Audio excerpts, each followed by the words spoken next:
Good afternoon and welcome to SEN Spirit's coverage of the Southwest Football League. Thanks to Hyundai, Keys to Summer event is on now. This is the Tyre Power pre-game show. Tyre Power, get the power. We are at VC Mitchell Park this afternoon for the clash between the Donnybrook Football Club and the Eaton Football Club in this magnificent new stadium, community hub at VC Mitchell Park. It is absolutely superb. I'm Alan Crane, and next to me this afternoon is none other than Darren McDonald. Welcome, Darren. Afternoon, Craney. Great to be back here for the start of another Southwest Footy League season.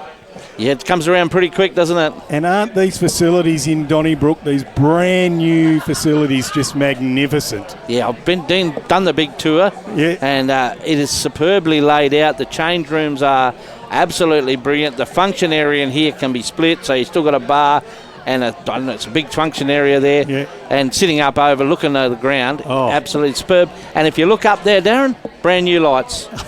One of the most picturesque grounds in the league with the hills in the background, and this has just made it 100% better. The canteen was always one of the best here too. Now, with these facilities, that'll go up a notch as well. Did you try the soup today? I know the soup was your favourite. Yeah, 33 degrees. Don't think I'm having the soup today. Conditions report, thanks to Garage Doors Southwest. And it's pretty warm, I can tell you that. It's about 32, very little breeze to speak of, but the playing conditions, the oval is pretty firm underfoot. They did do a lot of work on it, so it looks pretty good. Good for footy, Darren. Yeah, and we might even have to have the lights on early with this cloud coverage. It's pretty dark out here as well. This is the Tyre Power pre-game show. Thanks to Tyre Power. Gee, mate, the season that ahead of us, we had a magnificent season last year. I think it's going to get even tighter this year. Yeah, South Bunbury, I don't think they dropped a game last year, did they, Craney? No, they didn't. Had a close one on the WA Day long weekend, but they ran out eventual premiers and they've been knocking on the door for a few years, so well done to them. And it'll be interesting to see how the teams actually shape up this year with all their ins and outs and how tight the competition will be coming through. So you would be more up to date on the ins and outs around the league than I, Craney. And who do you see as the movers and shakers? Well, I think the side we're going to see today finished on the bottom last year, Eaton. I think they're going to be a big improvers. I don't know how they're going to go today. They've only played the one pre-season match, and as you know, it takes a bit of time to gel and get that together, but they're looking exciting. I think Collie will move up the ranks a little bit, got a few from East Fremantle, but the beauty of this time of year is you never quite know, even as a coach, you never quite know what your side is capable of till they run out there. Absolutely, and that word gel is one of the key words. I've got a cousin up in Karratha at the moment. He's coaching the Karratha Falcons, and he's got an absolute stacked side with ex-Waffle players, and he said they've just got to be able to gel, otherwise it means nothing. And there is something to do with when you get Waffle players down to the Southwest Football League, it takes a little bit of time for them to get used to this league. Yeah. Because if you underestimate it, you're going to be in a little bit of trouble. If you think you just walk out there and get a kick, you're going to get hurt because it is a very good league. No, you still got to be fit. You still have to have your wits about it. There's very, very good footballers getting around this football league, and of course they're all playing to win. So, no, you just can't think you're coming out for a little jaunt of park football, because it's not like that at all. It's one of the best leagues outside Perth. You were just speaking about South Bunbury. There is another game going on thanks to Geograph Civil. We'll go around the grounds. That's Geograph Civil, that is. They're back on board again this year. And it's a bit of the Panthers are off to an absolute flyer. 46 against South Bunbury's 20. South Bunbury have fought back a little bit, but I think the Panthers kicked the first 4 goals of that game. So work to do for the Tigers. And this is at Hands Oval? This is at the Hands Oval, and we were at there, weren't we, called the AFL game? So it's a very spectacular oval. Yeah. But let's talk about this building here, because I've driven past a heap of times watching it sort of rise out of the earth, if you like, but gee, it's a brilliant facility. Oh, it is. It's just, and our vantage point, I actually feel a little bit disoriented disoriented. You're missing training. the truck. Yeah, the truck. It's the GJ Freight truck that we haven't got. So now we can actually see both ends of the ground quite well with this vantage point, and I probably won't need the binoculars to see the Bunbury end of the ground. So just an absolute treat, and well done to the Donnybrook community and the support that they had to get this up off the ground. It's been Donnybrook's day so far, because in the Colts, 10 goals, 8-68 Donnybrook to Eaton, 2 goals, 4-16. And in the reserves, probably one of the best Donnybrook reserve sides I've seen going around. Jeff Smith running around there. There's a lot of good players, and they look really good. 12 goals, 10-82 defeated Eaton. 1 goal, 4-10. And the women's game is just on, Darren. And if you look over my shoulder, you'll be able to get a score on that one. Donnybrook, 6 points, and Eaton, the visiting side, 1 point. So I think Eaton have had one inside 50 for the whole game there in the last quarter. If they can kick a goal and hold, they win the game. This is the Tyre Power pre-game show.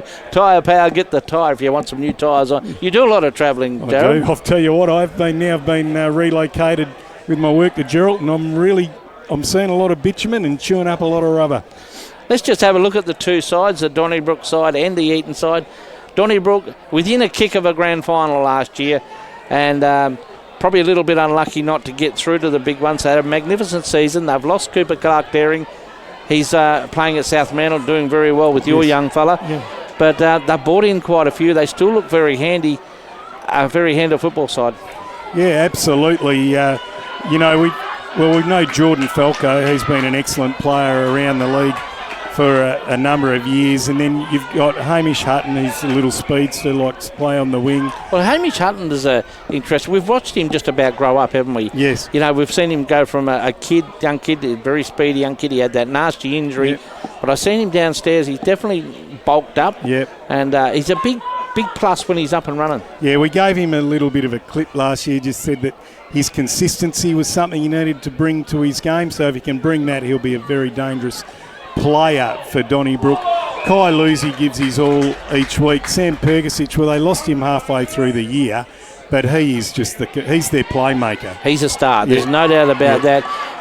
He can win games off his own boot, and he's going to be one that Eaton are going to have to look after. Yeah. I don't think any of the two coaches in Shane Bolton for Donnybrook or Scotty Tynan for Eaton will go in with a tag situation, but you want to keep it in the back of your mind that fella, if you let Sammy off the hook, he's going to hurt you. Yeah, and we've got Zach Trigwell. We know what he could do. He was out for a fair bit of last year as well, wasn't he? He was. He had that nasty injury. Good to see him back. Yeah. As we know, Zach Trigwell can take a very, very handy mark. Yeah. And if he gets going, he can win a game off his own boot too. Yeah. We talk about consistency. That's what Zach will be looking for throughout this season. He can play deep forward, but then he can get up the ground if the ball's not getting in and be that release or be that focal point up the ground as well. So he's a great player to have back in the side for Donnybrook. The new player, Kieran Pettit, Carnamah born and bred. You know a bit about Kieran, don't you? I've watched this boy grow up. He's best mates with my young bloke Logan. They went through Aquinas together. I saw him play a fair bit of first 18, and he's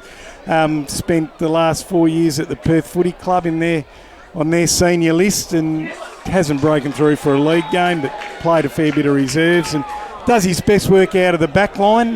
Be interesting to see what Donnybrook do with him. But he's a good acquisition for them because he can play good footy. But he's a very good clubman and an excellent team man, Kieran. He's from good stock there in Carnamah. Another man, Ned Shannon. We'll look forward to seeing what he can do. Don't know a lot about him or where he's going to line up. So that's the beauty of round one for us as well. As it looks like there's been a score. No. I'll give you a little tidbit about Kieran. My old man coached Carnamah many, many years ago and coached his old man Gary. See, it's a tight football circle, isn't it, Darren McDonald? It's a very, very, very small world. Isaac Bedford is another player that was very good last year for the Dons, so we'll look forward to see if he can carry on his good season, and I know you love the way Jacob Kendall goes about his business. I see he's captain of the side, and he is a player that I love. You know what I love about him? He has an appetite for the contest. He just wants to be in and under, and he doesn't care what's coming. He gets hit hard. Makes him go harder. I was just thinking about him on the drive up, and I'm just so glad that he's out here playing today. I'm just watching our cameraman for the day, Jared O'Brien. Not sure whether he'd just gone to sleep there, but if we go out of focus, now we've got to mention Todd Gregory purely for the fact I run in downstairs and he said, "You've got to mention me." So Todd Gregory. No, I like the number he wears on his back. That's my old number. Kyle Potter played in the cricket grand final last year, a magnificent grand final. And there is a score. Do you want to give us an update on the women's score over your shoulder there, Darren? So Donnybrook have just kicked one, and 1 goal 8. That'll take them to 14 with Eaton at 1 point. So they've got a 13-point lead, the Dons. And that's the first goal of the game, and we're probably halfway through or deep in the last quarter. Cale Beggs and Clayton Giblett. I know your Gibber is very good. Gibber. They're very handy footballers in their own right. Tell me what happened, because I didn't see Donnybrook after halfway through last year. Clayton Giblett played a lot through the middle of the ground that day. It was a wet day, and Donnybrook, after being a fair way down, really came back and challenged South Bunbury. Now, did Gibbett play much more footy through the middle of the ground, or did he go back and be that key defender? Went back predominantly, but he was always a weapon that Bolts knew he could use through there, because I remember that day you said they were done dusted by South Bunbury, and all of a sudden Gibbett went into the midfield and he created a huge difference in that game, because he's a big body, he knows where to go, his kicking is good, and he was very good. Yeah, he's a great player. Once again, a very good clubman and a great player to have at this footy club. He's going into his third or fourth year at this footy club, so he's stuck around, showing a bit of loyalty. It's good to see.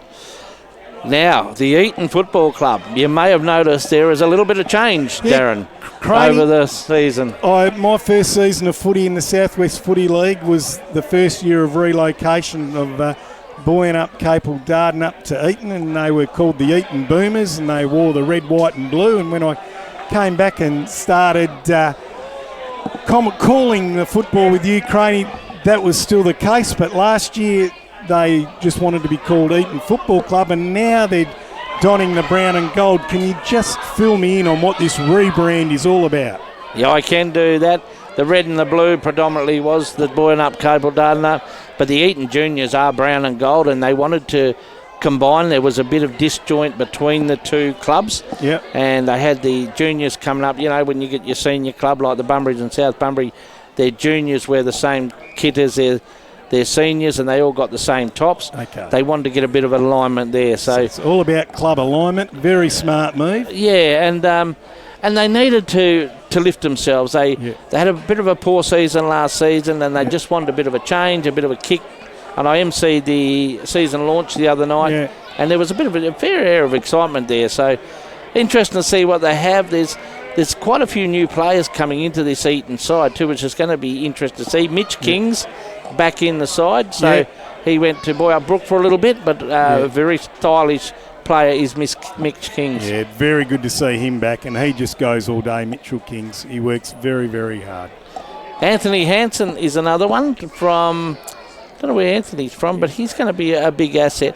The thing that Eaton have got, they've got a bit more midfield talent to go through there. Yeah. Keep an eye on Ben Maguire. You know Ben Maguire's from the Fremantle Footy Club. Right. Oh, yes. Looks as fit as a fiddle too. He's a bull. He's an absolute, which may allow Greg Humphries to push forward. Now, Greg Humphries, we know he can play on a half-back. He can play through the midfield. He's a star in the midfield. But if you allow him the opportunity to get forward, he's going to be a handful up front. Ben Maguire's also played a lot of footy forward as well for East Fremantle. More that high half-forward or defensive forward, but he can go anywhere on the ground, so it'll be interesting to see how they use him.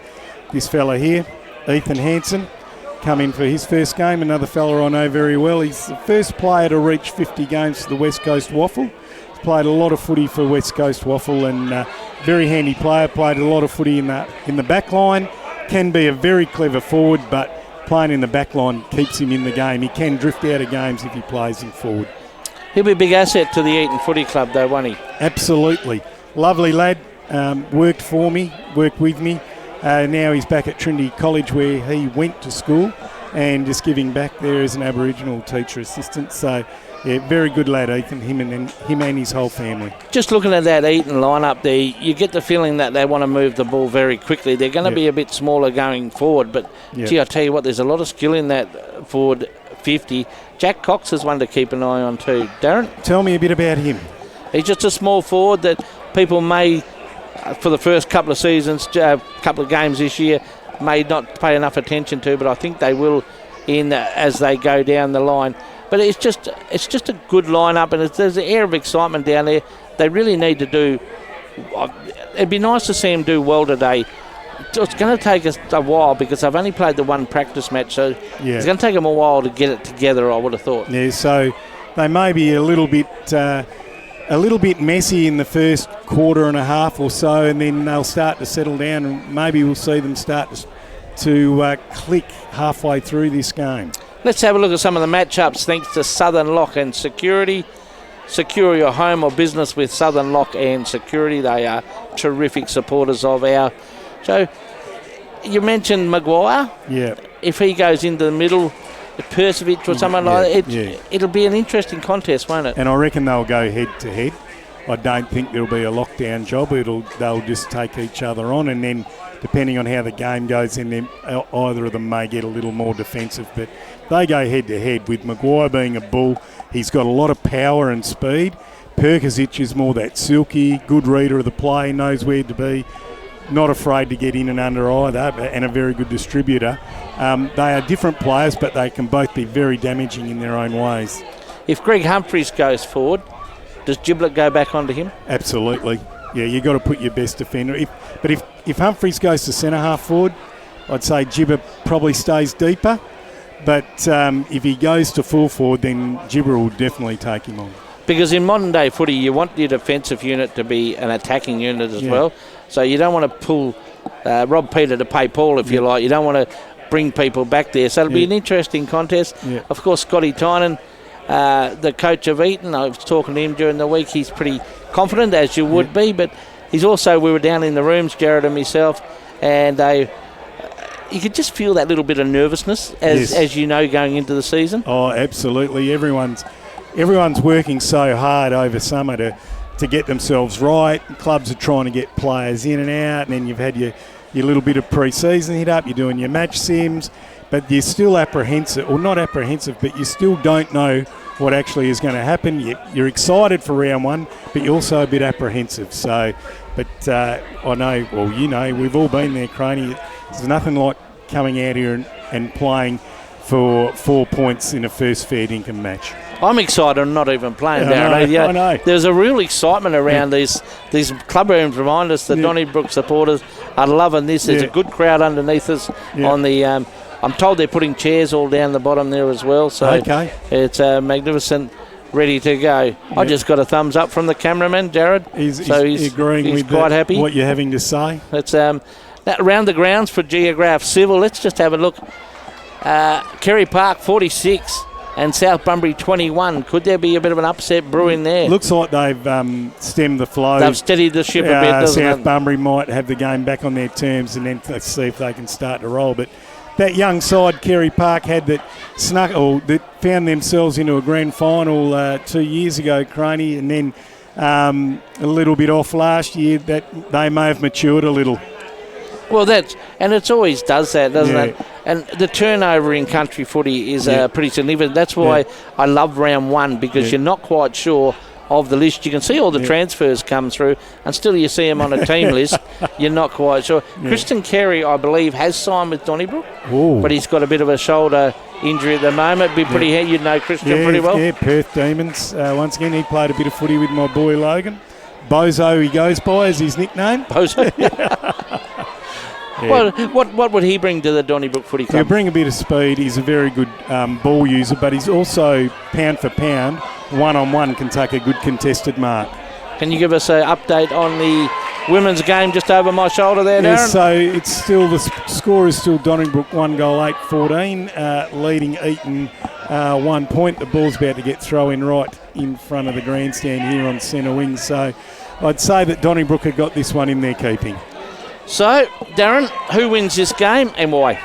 Look, I just think that Donnybrook's home ground, unveiling of their new facilities, they have got Trigwell back in their side, they've got Perkisic back fit, they've got some good inclusions.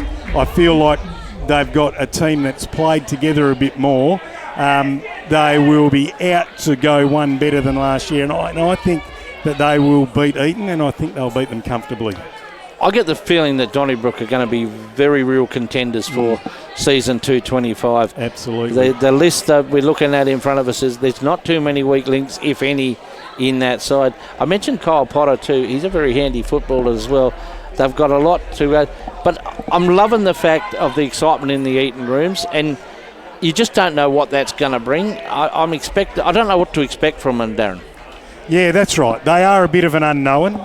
They've got Maguire, they've got Ethan Hansen, they've got Anthony Hansen. There's another bloke, Jackson Kidd, coming in from Kingsway, who we don't really know much about. So we're not sure what they're going to bring. We know more about Donnybrook than Eaton, but like you said, it might take a while to gel as the new look Eaton Football Club make their way onto the footy field for the first time in the Southwest Football League for 2025. Gee, even the coach is keen. He's running out as well. Yes. Umpires for today's game, Kevin Hutchinson, Mike Hearn, so very experienced umpires. Cara Hearn, Asher DePiazzi and Tyler Medley are on the boundary. In the goals are Phil Hare and Glenn Swan, as I'm going to get the cameraman to swing out into the action. One last thing, it's good to see that we're talking about the heritage of the Eaton Football Club. They got BCD in blue and red on the back of their neck. Absolutely, that's still their history. And we're just waiting for Donnybrook to... And the ladies have won. The Donnybrook ladies have won. A contest, yes. So that was a pretty good game of footy too, Darren, no doubt about that. And just waiting for the Donnybrook side to lead out as Jacob Kendall leads his side out onto the ground in front of a very, very good crowd here at VC Mitchell Park. Oh, the music's running as well. There is a great atmosphere as I look out across the ground. The lights, the brand new lights, will be on later on this afternoon, and all is set for an absolutely magnificent game of football. I'm excited, Darren. Are you pumped? I'm absolutely pumped. I've 2-hour drive up here. Very, very excited. Cameraman, I'm just looking at you. Second time he's done the job, so he's an old professional at that, no doubt at all. Dean Lomax has sort of left him with the controls. Left him in the lurch. He left him in the controls. Watching both sides go through their prelim warm-ups. Darren, I like to have a look at both these sides in their warm-ups because it's sort of, you get a bit of an indication if everyone's on song, and you should be on song this time of year if you're going to go. Just around the grounds for Geograph Civil. Kerry Park 7 goals 4-46. They lead South Bunbury 3 goals 3-21. So not a bad lead to the Panthers. Yeah, it must be a bit of a break there. It's half time, so they've got a very handy lead. And certainly South Bunbury have got their work ahead of them to win this game. Really good effort by the Panthers out at Hands Oval, which is like a bowling green at the moment. And South Bunbury got their hands full. Which is good. That's what I was saying on our show On the Ball on Friday afternoon. I want to go to the footy. I don't care who wins, but I want to go there and see a good contest. And I'm looking forward to that this afternoon. Darren, very little wind to speak of. Darren, VC Mitchell Park, you've played out there. Any preference to the end you'd go to? Usually you'd be kicking. I'd like to kick to the Bunbury end, but that's where the breeze would push through. But I think it's a light southeaster today, so probably is favouring that end a little. I wonder if there'd be many more picturesque grounds in Australia. We're sitting there overlooking the rolling hills in the background, and it's just a beautiful sight, isn't it? I reckon the only one is York Park at Launceston, where there's a game happening today in AFL. Do you reckon that'd be as warm as this one? No, it's a 45 knot breeze there at the moment. So good luck to the Hawks and GWS putting out a fine product there this afternoon. This is a pre-game show thanks to Tyre Power. Get the power.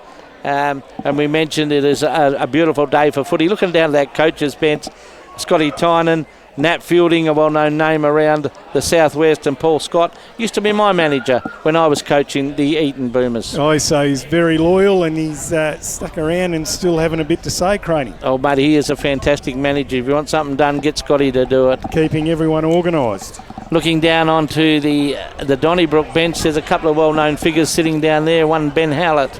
Oh, that's another one we didn't talk about because he still played really good football last year. He's played for a long time, but he's obviously decided to call it a day. I guess if they need a hand, he will have kept himself in good nick, and he may pull the boots on if they require him throughout the year. Actually, I spoke to him just before the game, Darren, and I said, you got to itch your feet, and he said, not in the slightest. Okay, so his cup has been filled. Yeah. He's got nothing left in the basement. I reckon Let's he's see done how he's feeling at quarter time though, Craney. Oh, absolutely. There'd still be that a bit of a nerves, and of course Cody Miller's down there as well.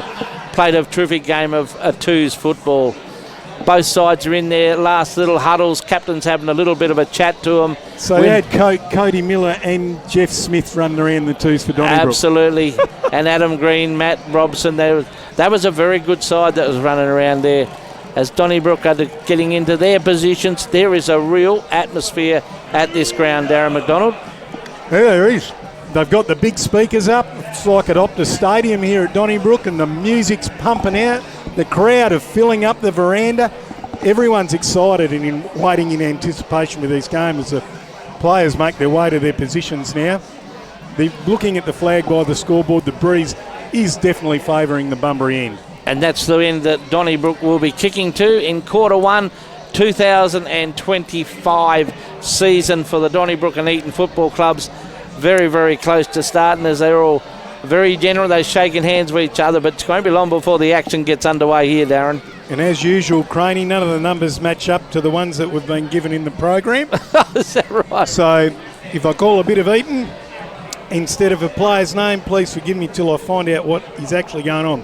So it looks like Ethan Hanson's going to start off in the middle of the ground, as is Ben Maguire. You called that one, Craney. This is the Peter Butcher Cup too. Peter Butcher, a fantastic fellow around Southwest footy and just a good bloke all around. Kevin Hutchinson is the umpire who has the ball. He's ready to hold the ball aloft. No, he's just tricked you, Darren. He went it up and he went. Good old Hutchie had a Hutchie. bit of a, and now it's aloft. Season 2025 to get underway, and Darren McDonald. So the ball goes up for Hyundai in the Southwest Way. Ethan Hanson has the football, and he's been given incorrect disposal. So Donnybrook with the first kick of the day. Jordan Falco goes inside 50. All players fall over. There's a free kick being given, and it's going the way of the Dons. And it looks to be Trigwell's been manhandled by his opponent, Ryder. And he's going to go back and have a shot on goal almost directly in front, breeze at his back, and shoot from about 45. Very much a confidence player too, Zachy Trigwell. Yeah. If he gets onto this and he's up and about, he's a big lad now, isn't he? Absolutely is. So he's going to have a shot at goal. Regaining his composure. He's definitely thickened up, Craney. Been in the gym, Zach. In he comes. Runs through the paint, shoots from 48. Nice looking action, nice looking kick. Umpires had to do a bit of work, but it's only a behind to the near side. So Donnybrook take the lead by 1 point. Ball's to be brought back into play by Eaton. Big kick out by Nylander. Ball's taken there by Eaton as they manage to try and get the ball through the middle by Carl Collard. Goes across the Beautiful ground now. kick from Collard. Yep, he's found a player there. Hit him on the chest. Plays on immediately. Goes up the ground, and then coming in was Pickett. Couldn't take the mark. Rebounding beautifully was Fraser of Donnybrook and finds a teammate. Hits him on the chest, and that's DeBonny. He plays on by hand immediately to Hutton. Goes into the pocket. Ball, big fist up there by the Eaton player, and the ball rolls Massive over the line. fist, wasn't it? Danny Prawley would have been happy with that The one. golden one. Kapow. Absolutely, and this game started off quite lively. Craney, quick ball use is the name of the game. Yeah, well, it should be. Normally, first quarters are a bit iffy, aren't they? People are getting nerves and getting their hands, but this one's pretty good. Carl Collard had across no the issues about just going across the ground. But that's what I like. You've got to be brave. Yep, and the ball will be thrown in the right forward pocket when they return the ball from Bunbury. Yeah, it's got a bit of a sleepy hill, that one down there, isn't it? It sure is. Anyway, boundary umpire's got it. Ball to be thrown in. To be contested there. Ball's one down by the Eaton player. Head over it, smother. Kailu's in there, can't pick it up. Trigwell does. Gets the handball out. And Eaton clear the football, but there's a good smother there. Now, another good smother. Donnybrook's defensive work is exceptional as it been picked up there. Now it's gone inside to the square and they take it out. It's Kent. Every coach looking for it's forward Harris, pressure. Actually. And then taken out on the top of the defensive 50 is Pickett taking the mark on his own. On the chest. Right in front of the scoreboard for Eaton. He goes long down the line and a really good mark there taken by the Eaton player. Not sure who that is wearing the number 3. He's gone long down the line. That's Cade Collard. Beautiful. Yep. That was a lovely mark, and we're inside 50 here now for Eaton for the first time, and the ball is seen over the line by McCosker of Donnybrook and Cox of Eaton. Okay, so Cade Collard wearing the number 3. Glad we've got that one cleared up. Just ask me, Des, and if I don't know, I'll make it up. Yep. So I should have it all sorted for you by about halfway through the last quarter, folks. Many thanks to Hyundai. Of course, it's a Southwest Isuzu scoreboard that reads Donnybrook just the 1 point. Ball to be thrown in the left forward pocket for the Eaton Football Club. It's going to take a while for me to get used to that, Craney. Good throw in by the umpire. Good hit out by Gregory. Gathered by Carl Collard. Chopped off there by Donnybrook's Beggs, and he's just fired it up the wing, and a mark's been taken by Kings. Yeah, good to see Mitch Kings back too. At half forward. Drives it into the hot spot. Well, Greg Player Humphries. said the Giblet got pushed under the ball, but Humphries, very clever, takes the mark. Was always going to mark that was Greg Humphries. Yeah. Set himself very nicely. Just use a little bit of a nudge about. We nudge out for Giblet, and we mentioned him before the game. He's going to be a handful at full forward.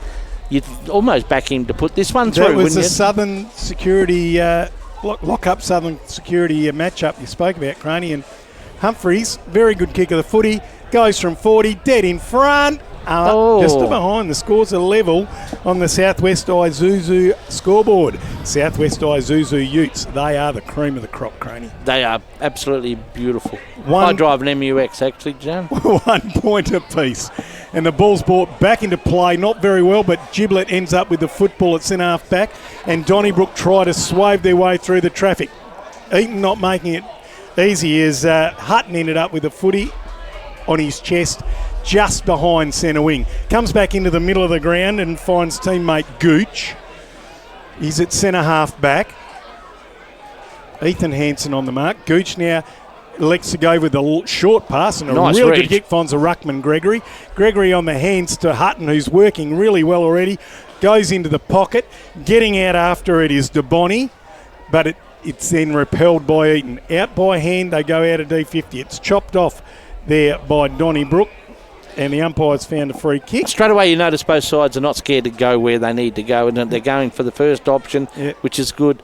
Not quite hitting some of the targets, but we're very early into season 25. Gerard for Donnybrook drives it deep inside 50. Player set themselves. Perkisic can't mark. Harris has the footy, gets it. Gives it by hand and gets it back again. Gives it out to Ethan Hansen. He drives it. Big long drop. Punt up the middle of the ground and a good kick. And I tell you what, if he meant that kick, that was sensational. And here they come rocketing past is Anthony Hansen. He runs to half 40. Fires on goal. Could he bounce it through? It's gone across the face. It's picked up by Humphries. Unselfishly back inside to the hot spot. And a mark has been taken on the chest by Jackson Kidd, the boy from Kingsway, and he's going to go back and have a shot from 40 metres out. Yeah, but it's just the way it come out of defence. It was Eaton.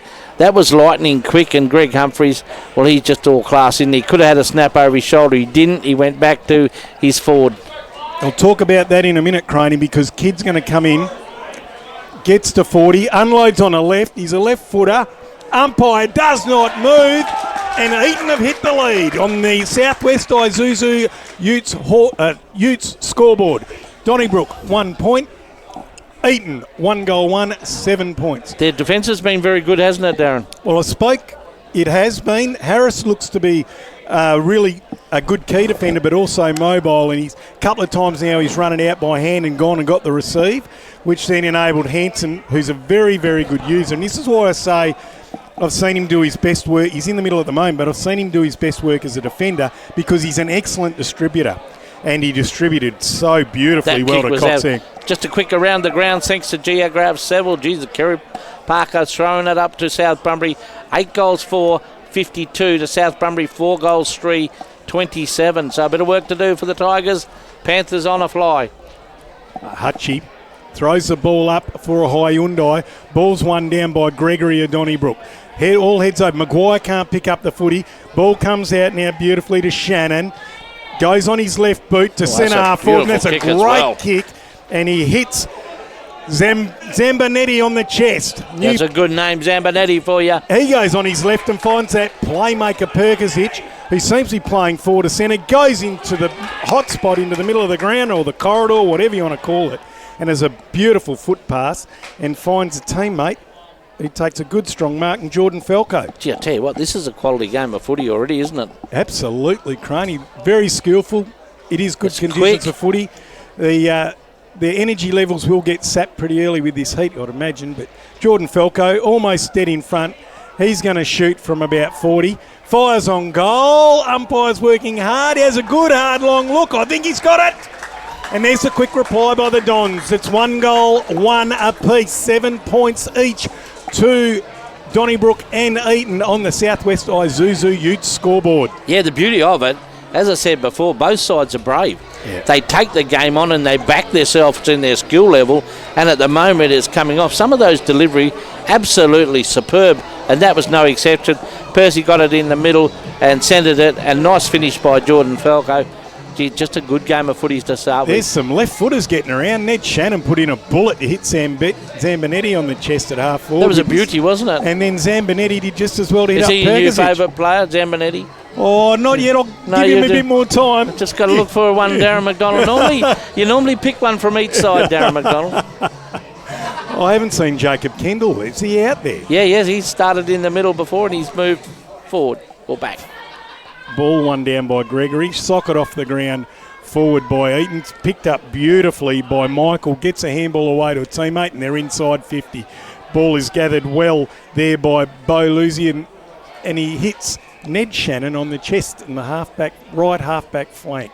He goes long down the corridor looking for Perkisic. Good contest there at centre half forward. They're going to have to race back now. The players getting back quickly is Anthony Hanson. Knocks the ball away. What's the umpire going to say? No, free kick going to Eaton. Gee, that ball carried a long way, didn't it? I don't know whether he's just got a very good leg on him or there is a bit more to that breeze. Actually, it's an Islander, not Anthony Hanson. So Nylander comes across the goal to grandstand side, finds a teammate there in Kent. Kent brings the ball out with a mongrel floater. First blemish school blemish we've seen today, Craney, and it's rushed over the line just in front of the Donnybrook bench. Yeah, it sort of didn't come off the boot the best, did it? You probably want to have that one again, young Kent. So around the grounds for Geograph Civil. 8-4-52, plays 5-3-33, Kerry Park in front. Ball one down there beautifully by number 26 for the Dons. Oh, good tackle by Gerard. Did not see him coming. Collard wasn't aware that was coming. And there's going to be a ball up on... Snuck up on him very nicely, didn't he? On the left half forward flank for the Dons. Up they go. Ball one down by Donnybrook. It's in dispute at the moment. Falco can't get a handle on it. Eventually the ball goes to Bedford. Drives it, dribbles it inside. Zambonetti can't pick it up, but he's held. And he's being a real presence down there at the minute for the Dons. Gets front position and makes a contest. He's presenting well and he draws the ball to him. So he's in the left forward pocket. Very, very tight angle. And I think he's going to give himself a chance to drop it from about 50 metres. Be a very good kick from here, Darren. And he comes, goes off the left, It's not the best kick, and it's gone out on the Barry Bull. Your man's just come back on the ground in Jacob Here Kendall he for is. Donnybrook. Here he is. Everything's okay. Jacob Kendall's he's back on the ground. You've just mentioned your favourite player, have we? Yes. Rightio. Look at the steady hands of the cameraman up there too. I'm impressed. Ball brought back into play by Eaton. Mark taken on the chest by Chadwick. Still in the back pocket for the Eaton Footy Club. Grandstand side, looking to cross. Harris provides an option, but they go back to full back. Good kick there by Hodgson. He finds a teammate over in the far back pocket, and he goes up to the half-back flank. Nearly a good mark taken there by Hodgson. He almost did enough there, didn't he? Juggles it across the line, and it's on the half-back flank for the Eaton Football Club. Both these coaches are using the interchange bench for Harvey Norman, and they'll need to. Darren, as you said, that is very sapping out there. Yep, so ball to come back into play. Gregory and Thorne go at it. Ball's one down by Eaton, they win it out. Getting back quickly now is Hutton, gets a handball away, and it is only as far as the boundary line, and it's going to be brought back into play right on centre wing on that far side. And we're looking for the goal of the day, thanks to WA Carpet Supermarket this afternoon too. Yeah, we'll see. We've only got 2 on the board at the moment, 2 set shots, but I don't think any of them win quite yet. Not yet. So here we go, Gregory and Thorne, one down by Gregory. Kendall, as he always does, is right in amongst the thick of it, and there will be a ball up. Tell you what, we should have had that tackle down there for the Bunbury Mower Service tackle of the game. That was a beauty. Absolutely it was. One down by Gregory again. Sharked by Eaton Footy Club though. Comes out to Collard. Drives it long, looking for Humphreys. Giblet right with him. Goes over the top. Donnybrook gathered. Oh, big tackle. That is a Ethan fantastic Hansen. tackle. Big tackle. That was Ethan even Hansen. better, Macca, because he could have well give the free kick away. He was very disciplined, and he was very good, held the jumper up. McCosker got up and said, what the heck was that? He ends up with the footy now and scrambles it out of defence for the Dons. He's still a bit shaky. Ball's gathered there by Rossiter of Eaton. Gets it across to Collard. That's Cade. Ben Maguire tries to centre the footy. Ball's now taken by Kings. Eaton looking pretty sharp around the contest. Maguire then, but has the ball spoiled very, very well by McCosker, who's bounced back from that big tackle. He had a good season last year, McCosker, too, in defence for Donnybrook.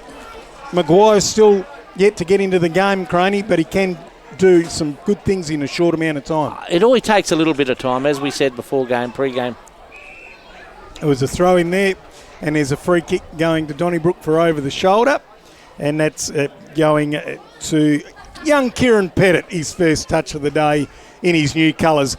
Goes across the ground, tidy little pass. Well done, KP. Thanks to MGIB, like a good neighbour, MGIB, as the ball goes to the middle of the ground. Gerard, nice handball. Through the middle of the ground. Hutton really having a good He's first off. quarter. Second bounce. Got met solid. Nearly got met solid by Ryder. Donnybrook have the ball sent up forward for Potter. Gets a handball away as he was tackled. Now the ball's on the ground and in dispute. There's a tune start belting out here of these new club rooms, Craney. Atmosphere's up and around. I think Hamish Hutton was going that fast that he forgot to kick it there, Darren. He had the motors going, didn't he? Free kick going to Mitchell Kings. He's had a fair start. He sees a player out on his own in Thorne who went out of his reach. Ball is now gathered there beautifully by Bedford. Nicely done. And then it's intercepted well by Anthony Hansen. Has a bounce, gets star forward, and finds Ethan Hansen in the pocket. Now this is not out of the realms of possibility, but on the chest of Humphreys goes Hansen, and that's a beautiful pass. Take a bow, Anthony Hansen there. His ball handling in the middle of the ground to set that up was superb. He adds the pace, he puts the afterburners on, and he used the ball well. So Gregory's probably going to shoot from about 30 metres out. Right side for a left footer. Very, very deep. Very, very tight angle. So in he comes. If anyone can kick it, this fella can. Talented player. Right boot. He's had a fairly good fist of it. Whoa! Just misses to the near side. That was swinging back, wasn't it? Yeah, it was. He did everything right, just a bit late. So on the Southwest Isuzu scoreboard, it's Donnybrook 117, to Eaton, 1-8. They just take the lead by the barest of margins. McCosk's going to bring the ball back into play. These Eaton boys have really added some good ball use. Sorry, these Hanson boys have added some really slick ball use to the Eaton Footy Club. There's a beautiful mark taken out there at the top of the Is he a contender for our CPR Outdoors Mark of the Day? We'll wait. No one can mark. No one can mark it. Kendall has the football for Donnybrook. They try to bring the ball out of fence. No one to give it to. Pettit has it. Puts in a short pass and finds Bedford right up, hard up on the boundary line. That was good by Giblet. He could have blasted away. He didn't. Yep. He waited till he had someone. Yep. Here it comes Perkisic. Inside Nice. he's got Kendall. Kendall's got Pettit who's come up the ground. Gives a quick handball off to DeBonny. That's nicely worked. Spots up Gerard. Gerard goes inside 50 immediately. Getting after the footy was DeBonny.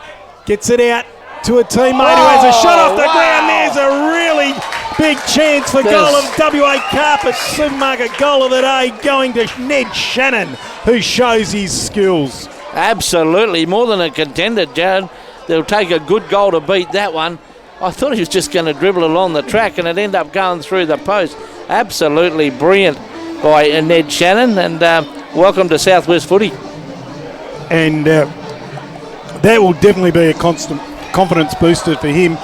He was instrumental in their last goal with that beautiful left foot out of the centre. So he is going to really bring something to this Donnybrook footy side this year. Just around the ground, sector Geograph Civil, Kerry Park, 8 goals, 6.54. They lead South Bunbury 6 goals, 3.39 at Hands Oval.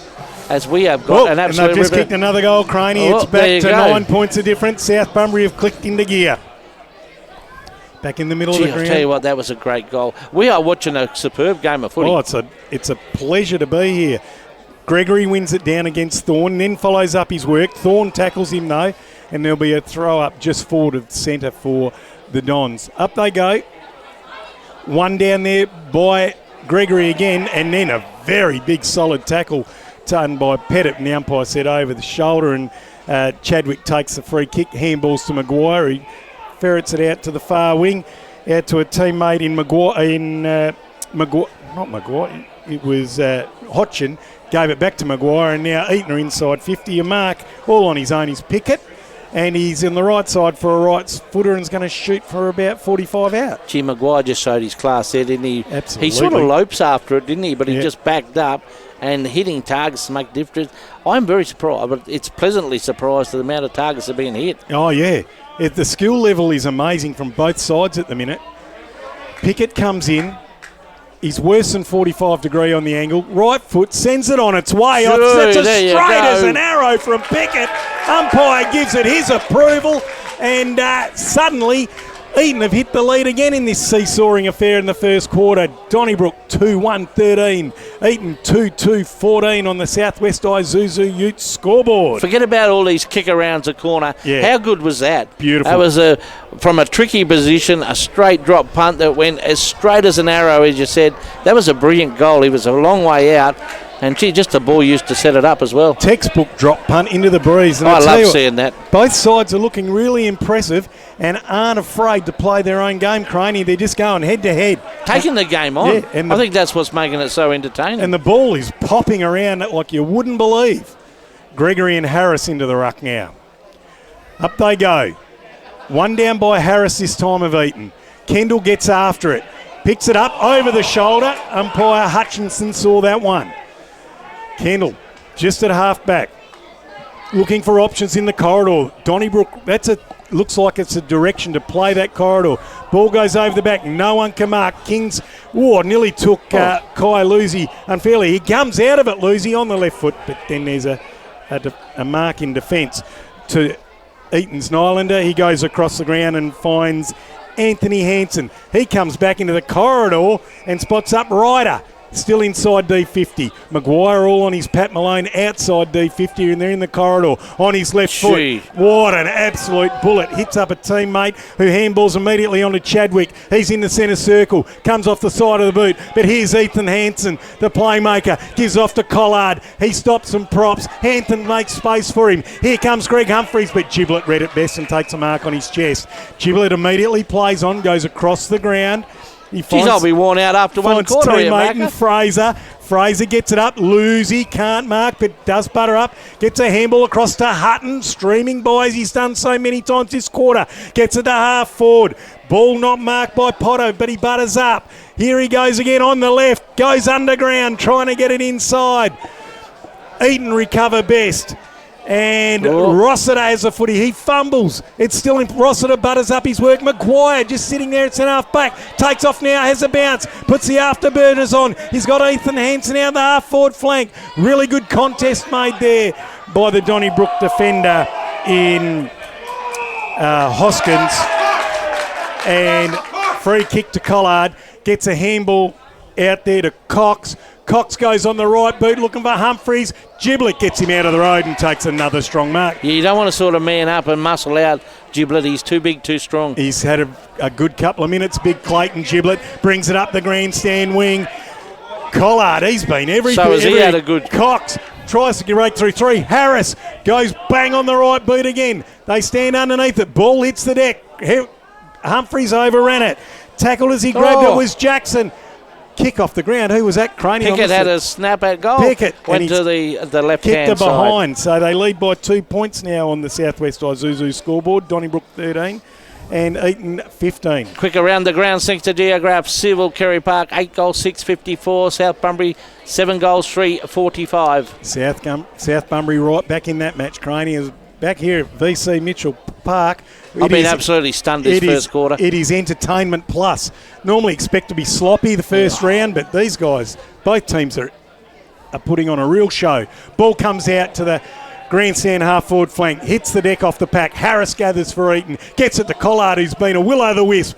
Coming through Falco like an absolute bulldozer, taken high as he bent over to pick up the footy and goes back and take his kick. The pace the ball's moving, Darren, is absolutely blistering. It's amazing. Ball's kicked up there by Jackson of Donnybrook. Ball still just inside the boundary line right in front of us here on the wing. They're appealing to the umpire and Hutchie says, I'll have it. They're going to have their work cut out from today too, at this pace. Getting up last is Hodgson from Eaton. Gregory rucking well, got it straight down Kendall's neck. He couldn't take it cleanly. Gregory butters up. Good work by Chadwick. Got it off to a teammate. I think it was Ryder, and then a good stopping, intercepting mark by Gooch. He's on that, still on that centre wing. Gooch elects to go to the half-forward flank down the line. No one can mark. Ball's picked up by Harris, who impresses me. Gets it to Collard. Harris runs by again. Gets a handball overlap happening to Kings. Kings looks behind, then takes off on his left boot. Goes out wide looking for Anthony Hansen. Some pace out here. Hutton and Hansen go head to head. Hansen gets around him, then has to back off because Hutton's pressure's immense. Hansen comes inside. Oh, just too stiff for Michael. Couldn't mark it. Donnybrook at centre half back trying to bulldoze the ball forward. Streaming through was it Carl Collard or I think it was Cartledge. That's a bit of a contender for Bunbury Motor Service tackle of the game too. There's plenty of them happening. It was Cartledge. He's taking the ruck. One down there by Hoskins, was it? And ball will be thrown up. What a magnificent venue this is. VC Mitchell Park, brand new community centre. Ball's one down by Donnybrook again. They're on the ground fighting out. Kendall tackled by two of them. Going nowhere. Oh, does a little bit of a somersault and throw up at centre half back for Donnybrook. Ball one down by Gregory, who's having a real say in his term as the ruckman. But they're not getting real value at clearance from him. Up they go again. And there's a siren to end this first quarter on the Southwest Isuzu scoreboard. Donnybrook 2-1-13 trailing Eaton Football Club 2-3-15. What an absolute dynamite game of footy we got here, Craney. A terrific start to the season for us, and we need to take a bit of a spell and get our Macca needs to get his breath back. Yeah. We'll be back after the break for quarter number 2. And welcome back to SEN Spirit's coverage of the Southwest Football League. Thanks to Hyundai, Keys to the Summer event is now on. What a quarter of a footy we just witnessed. 2 goals, 1 Donnybrook, 13 to the visitors Eaton. 2 goals, 3-15. Goals to Falco and Ned Shannon for Donnybrook. And for Eaton, Jacob Pickett has 1 and Jackson Kidd has the other. The ball movement, absolutely brilliant, as the brand new lights have just come on here at VC Mitchell Park in front of a great crowd in a magnificent new community centre. That's all can be said for that. It is absolutely brilliant. But that first quarter of footy, if that's what we got to look forward to in season 2025, we're up for a big season, Macca. I tell you what, Craney, I've got to eat humble pie too, because I didn't really give Eaton a chance at the beginning of this game, and they have been extremely impressive. It's a credit to Scotty Tynan and the club. We said it might take a while to gel.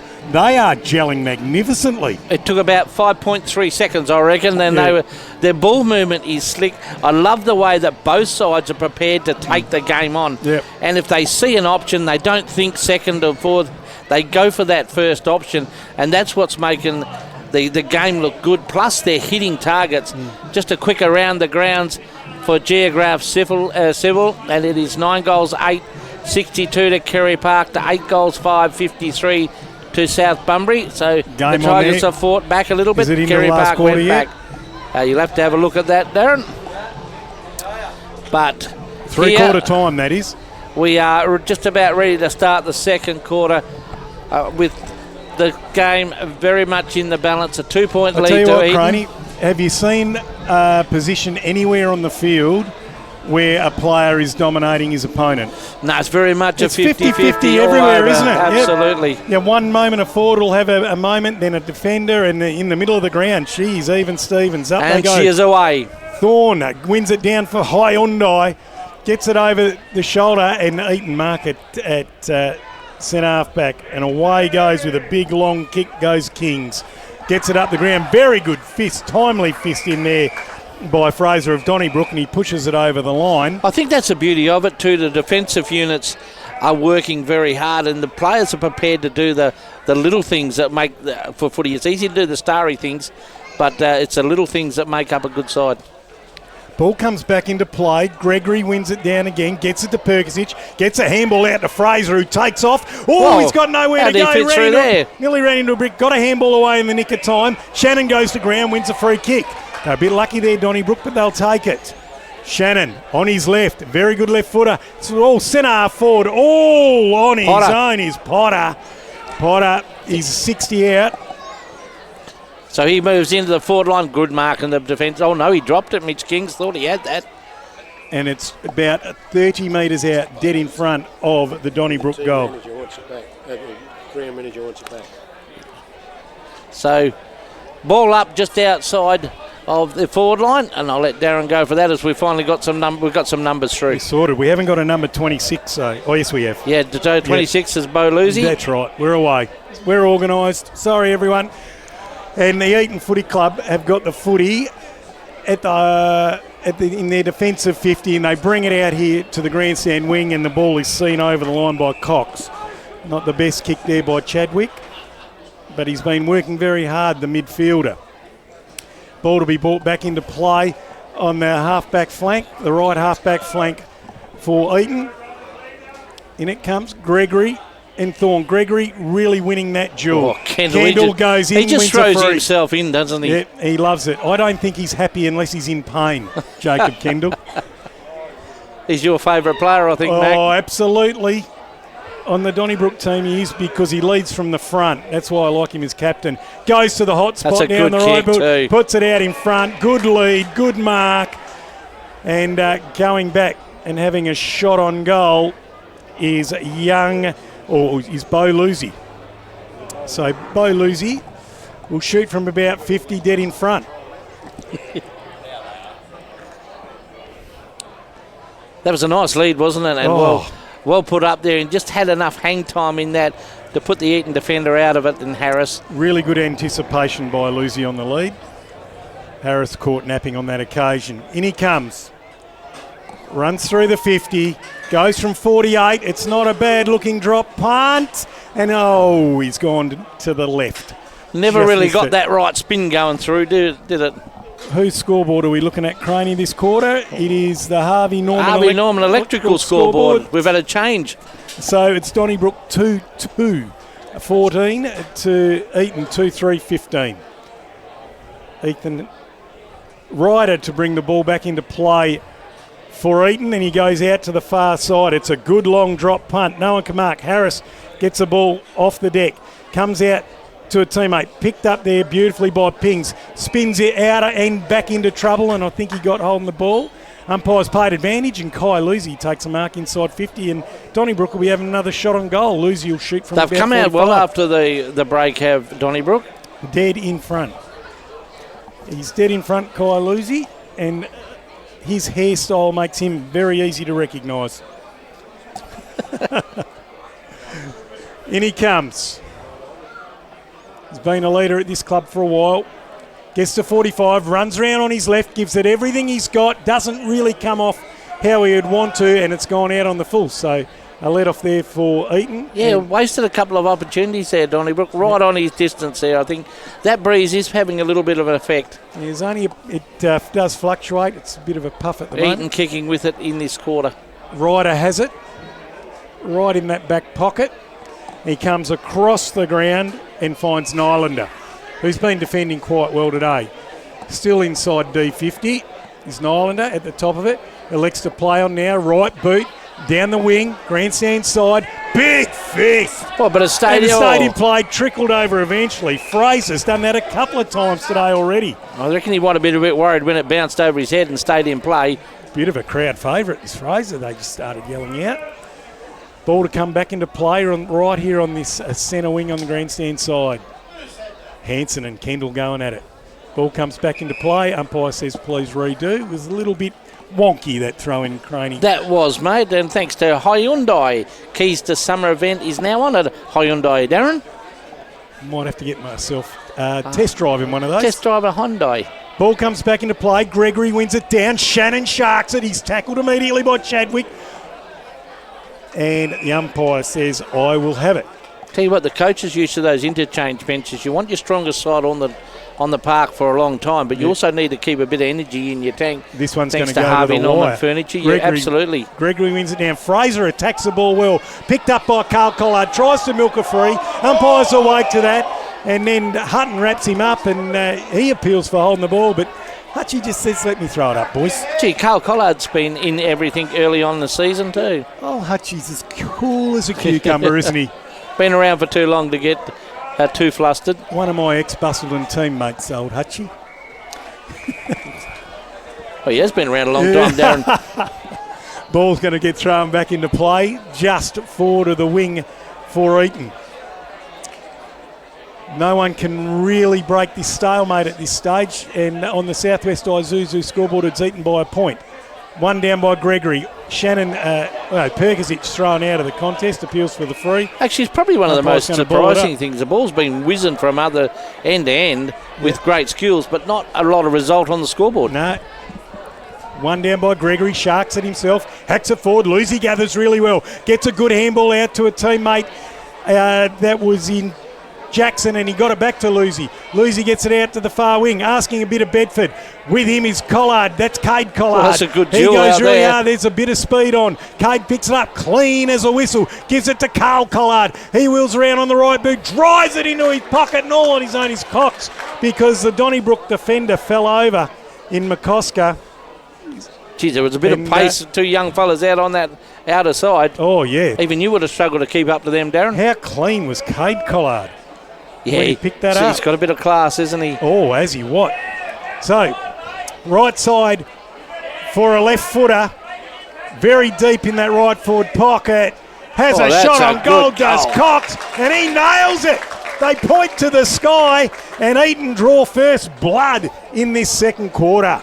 Yeah, it was a very good goal, wasn't it? Donnybrook had most of the play at the start of this quarter, but just a great duel on the outer side. Ended up with the ball in his hands, and that was a nice finish. Yeah, really, really good work. Great spot up by Carl Collard after receiving a handball from Cade, but it made it a little bit easier by McCosker Was losing that his footy. Cartledge that kicked that one? I thought it was Cox. Well, I'm looking at our cameraman over there. I thought it was there. number 23. We'll soon do that. Have a bit of a look, as the game is well and truly balanced, isn't it? Absolutely it is. Geez, a beautiful view from up here, isn't it? Absolutely magnificent. Mike Ahern sorting stuff out, the umpire, and he'll get play underway again. Thorne goes at it with Zambonetti. One out of the middle by Maguire. Gets the clearance onto the left boot. Spears it forward for Eaton once again. Oh, Cartledge goes to ground. And then coming in and like a will-o'-the-wisp was Michael, but the ball beat him over the line. Eaton are up and about, Craney. They are at that. It's just a great contest. It almost looked in that second quarter, Donnybrook wanted to take a little bit of control early, but Eaton said no. And the centre clearance last time with Maguire walking out of that centre circle was outstanding. Yeah. Cartledge goes at it with Zambonetti. Zambonetti wins this down. Taken by Hutton. Got a good handball away to Falco, who hacks it forward up the wing. Oh, this is Trigwell! That's there a contender for your CPR Outdoors Mark of the Day. Zachy Trigwell, thanks for rocking up. Yeah, that was coming like a mile away, wasn't it, Zachy Trigwell on that one? And Eyes all over it. He got the kick off half-back to Bedford, who took a good little chest mark. He chips it up to the wing. And there's a mark taken there by Gerard, who's playing not a bad game of footy. Gerard now goes straight down the line to the half-forward flank. Two Eaton players spoil themselves. Ball comes out to Falco, hard on the boundary line. Looks into the corridor. Great kick. Gee, I love the way the players... Spotted up Potter, who knows how to get in the right spot. Yeah, I love the way the players are thinking the game through. There's no just kick and hope. It's all think, use the ball to our best advantage. Yeah, Potter is a very good footballer and cricketer. Right side for a left footer, about a 45-degree angle. He'd be lucky to be 20 metres out. We're looking right behind him. We've got the best vision here. He fires on goal and he's gone across the face, and it's one behind it. So the Dons, they could have done with that goal on the Southwest Isuzu scoreboard. Donnybrook a 2-3-15 to Eaton at 3-3-21. Every shot Donnybrook had down that end is fold to that left-hand side. Nylander, little chip pass into that right back pocket, finds a teammate. They still inside D50 as Ryder takes a mark. Lights are on here. Ryder, another chip pass up the wing, using the ball well, finds Ethan Hansen, my boy. Panthers just around the grounds for Geograph Civil. Kerry Park have kicked away 10 goals, 868. Lead South Bunbury 8 goals, 553. Carl Collard has the footy and then kicks it back inside D50 to Nylander. They're being very methodical. He gets it out to Harris, who marks, goes up the wing and finds Anthony Hansen, who's been very, very lively. Absolutely has, and a very good intercept mark there to Bo Lucy. Lucy now comes off the side of the boot, but Potter's there, marks it just inside the line. Hard worker Potter, goes into the corridor, and a really good mark there taken to Shannon. Feign the play on. Donnybrook crowd scream 50. Umpire says go back. Perkisic just forward to centre for the Dons. Goes on his trusty left. That's going good inside kick. forward 50, and a good kick. mark there to Bedford. Can he kick this, Craney? He'll kick from about 50. It'll be a tough ask, but he just snuck in behind the pack, and Sammy perfectly seen it, and he just lobbed it over the top. It was centimetre perfect. To use a frame from someone else. 45-degree angle, goes on his left foot, right side for a right footer. Not a bad effort, just on the line. Mitch Kings gets a fist on it. Gee, there was only Eaton players back there. There wasn't a Donnybrook player. There was 3 Eaton. There wasn't a Donnybrook player to be seen. Now the score is inside a goal. Donnybrook 2-4-16, Eaton 3-3-21, thanks to Harvey Norman Electrical Bunbury. Rightio. Ethan Hansen has it in the back pocket, I think. No, it's Ryder. Ryder has it in the back pocket. He gets it out there. Kate Collard. This is a good matchup between him and Hutton. He goes up the wing, finds a teammate, dropped the ball. That was Maguire. Getting after it is Ethan Hansen, but it's Clayton Giblett that pushes it out. Got it out to McCosker, who got absolutely floored. Or was it Bedford? I think it was Bedford. Oh, they're still going at it. There's a big free kick going to Bedford now. Free kick going to Bedford because he just got thrown out of the pack. Oh, and it's 50 metres. 50 metres down the ground, and he's just let Ben Maguire know about it. Be careful, it will get reversed. Maguire's very clever trying to get that, get Bedford sucked in. It's not Bedford with the footy. It's Trigwell. It was McCosker. It's Trigwell with it now. Yeah, and then McCosker found Trigwell just inside 50, and he's going to have a shot on goal. We're looking for the Bunbury Mower Services tackle of the game today too, Darren. There's a bit of niggle going on in the Peter Butcher Cup, no doubt about that. There's plenty in this. Neither team can get a substantial lead. Just can't break it on the scoreboard, can they? It's hotly contested. Trigwell dead in front. He's going to shoot from 40. The big centre half forward. In he comes. Goes bang with his right boot. He makes a statement with that. Donnybrook on the board. Finally get the reply on the Harvey Norman Electrical scoreboard. 3 goals 4. 22 to Eaton. 3 goals 3. 21. 1 point in favour of the Dons. Yeah, he made no mistake about that. Zach Trigwell just leaned back on it. A lot of players have drifted off to that left-hand side, kicking to that end. He didn't. He allowed for that. But when you get onto a drop punt and it spins like that, the wind doesn't make much of a factor, does it, Darren? That was beautifully kicked. Beautifully kicked, and we've got the Seven Nations Army beats in the background. And I tell you what, Craig, the atmosphere here is absolutely brilliant, isn't it? No better feeling than when you're at the MCG with 90,000 and hearing the whole crowd chant your son's name to this song. It gets you up and about. Rightio, we're back in the middle of the ground. Thanks to MGIB, like a good neighbour, MGIB is there. Up they go for Hyundai. It's one down by Zambonetti, beat Thorne. Coming out was like a bulldozer was Mitch from Kings from centre half back, and there's a free kick to Cox for over the shoulder, just behind centre for Eaton. Chip pass, found teammate Chadwick in space. He gets about a bit, Chadwick. He comes back in the middle of the ground to Cox. Cox takes the mark.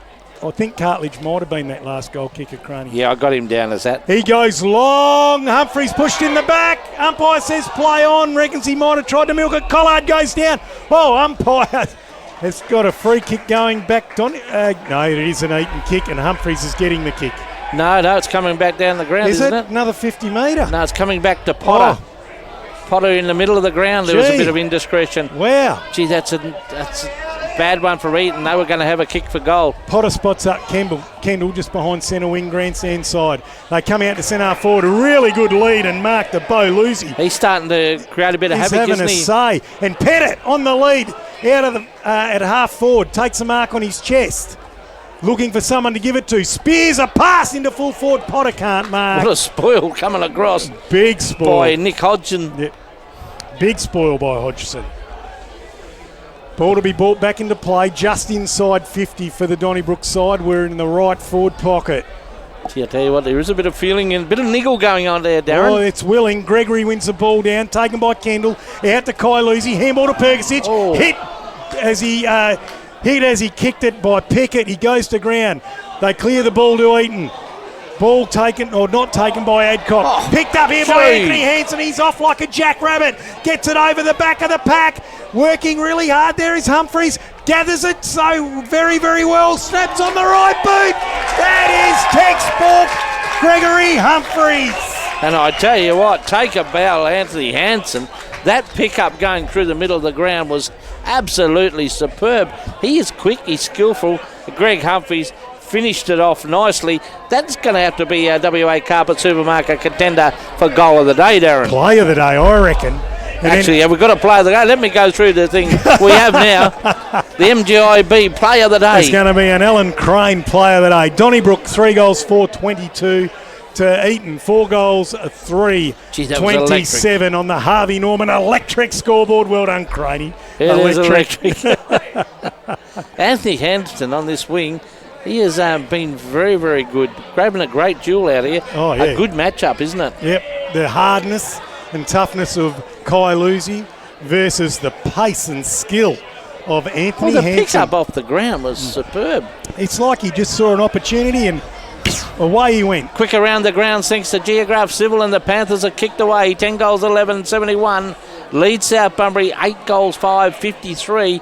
I'd say the Panthers have done enough at Hands Oval. Ball's gone up for Hyundai, and Maguire's got his head over the footy. Lucy comes in and meets him. Clash of the Chrome Domes. It's picked up there now by Fraser. Got a handball to Hansen, who nearly stole it again. Coming through was Pettit. Fumbled at the last minute. Picked up by Kings of Eaton. Gets it back to Thorne. Thorne gets a handball to a teammate. Comes back into the damaging Humphries. He goes into the corridor. Sitting back there was Carl Collard. Cade's going to pick it up now. He's met. Gets a handball away at the last minute. Giblet gathers. Gets a handball away. Couldn't quite shake The pace of Pickett as he tackled him. This is unbelievable, this game of football. No side is letting up. It's met now beautifully by Gregory. He's tackled, ball spills out. Donnybrook scramble it forward. Coming forward, Potter, who's been very good at half forward for the Donnybrook team. Ball's in dispute on the far wing, and the umpire's going to ball it up, and we're all going to take a breath, Alan. Well, I think we need to as the lights come on. It's that little bit of a dust time here at VC Mitchell Park, but gee, it's hot in the kitchen, Darren. Oh, is it what? Up they go. Ball's one down to Humphreys, picks it up, does a somersault. Perkisic tackles. Donnybrook come through by Falco. Gets a handball out to a teammate into Bonnie. He spots up a pass. It's in half forward and it comes back in the corridor. Pettit! Oh, take it out of it at the last minute. Umpire said unfairly. And Kieran Pettit's. Oh, she's on. Lucy comes in to fly the flag. That's Kai. Oh, they don't like it. Anthony Hansen's. He's not going to be pushed around either. He's telling Kuzi, Lucy, I just burnt you 5 seconds ago, fella. Kieran Pettit met solidly. He's going to go back and have a shot on goal from 50 metres out. There wasn't much in it. He was still heading towards the footy. It was a fair contest. It was, maybe the player took his eyes off the ball. Yeah, that's exactly right. Maybe the kick was there, but gee, I tell you what, that's just indicative of this game, isn't it? Two players going 100 mile out of the footy. This is about to explode in a fifth sense, I reckon. Anyway, Pettit runs around, goes long on his right, and he misses it to the right-hand side. If this keeps bubbling away the way it is, Craney, I think some of the players are going to crack soon. Maguire takes the mark just inside I'm D50. loving it. The atmosphere here is superb. The game is superb.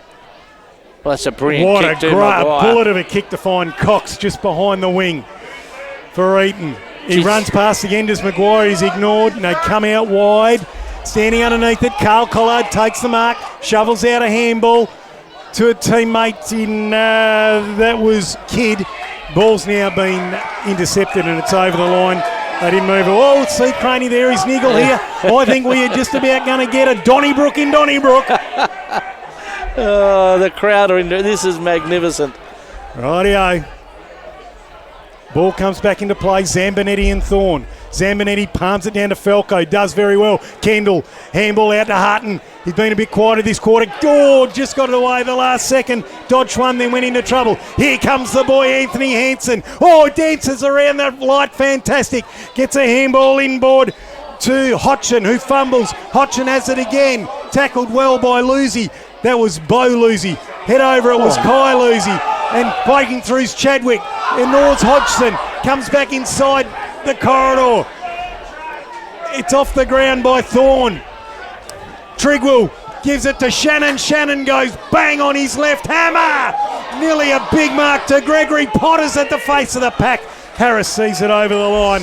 This is a brilliant contest. How many times can I say it? Oh, it's just round one. You wouldn't believe it's round one, second quarter, would you? You picked the right game to come to, Craney. It is absolutely just going off. Forward pocket for Donnybrook, grandstand side. One down by Harris. It's almost like off the a ground final. by Kendall. Potter, handball, tried to get it out to a teammate, but in vain. Eaton repel again, but Kai Lucy takes a chest mark outside D50. Brings it inside immediately to Falco, who's having quite a good day himself. Falco goes long and strong to the hot spot. They set themselves. Ball hits the deck. Coming through was Trigwell. Couldn't get a beat on it. Ball spills out. Shannon. Picked up by Kendall. Slung as he kicked, as he handballed it. Umpire said push in the back. Well, I think Kendall come off second best there. Yeah, he got slung as he got rid of it, and he's going to get up. He'll get up and say, thanks, I needed that.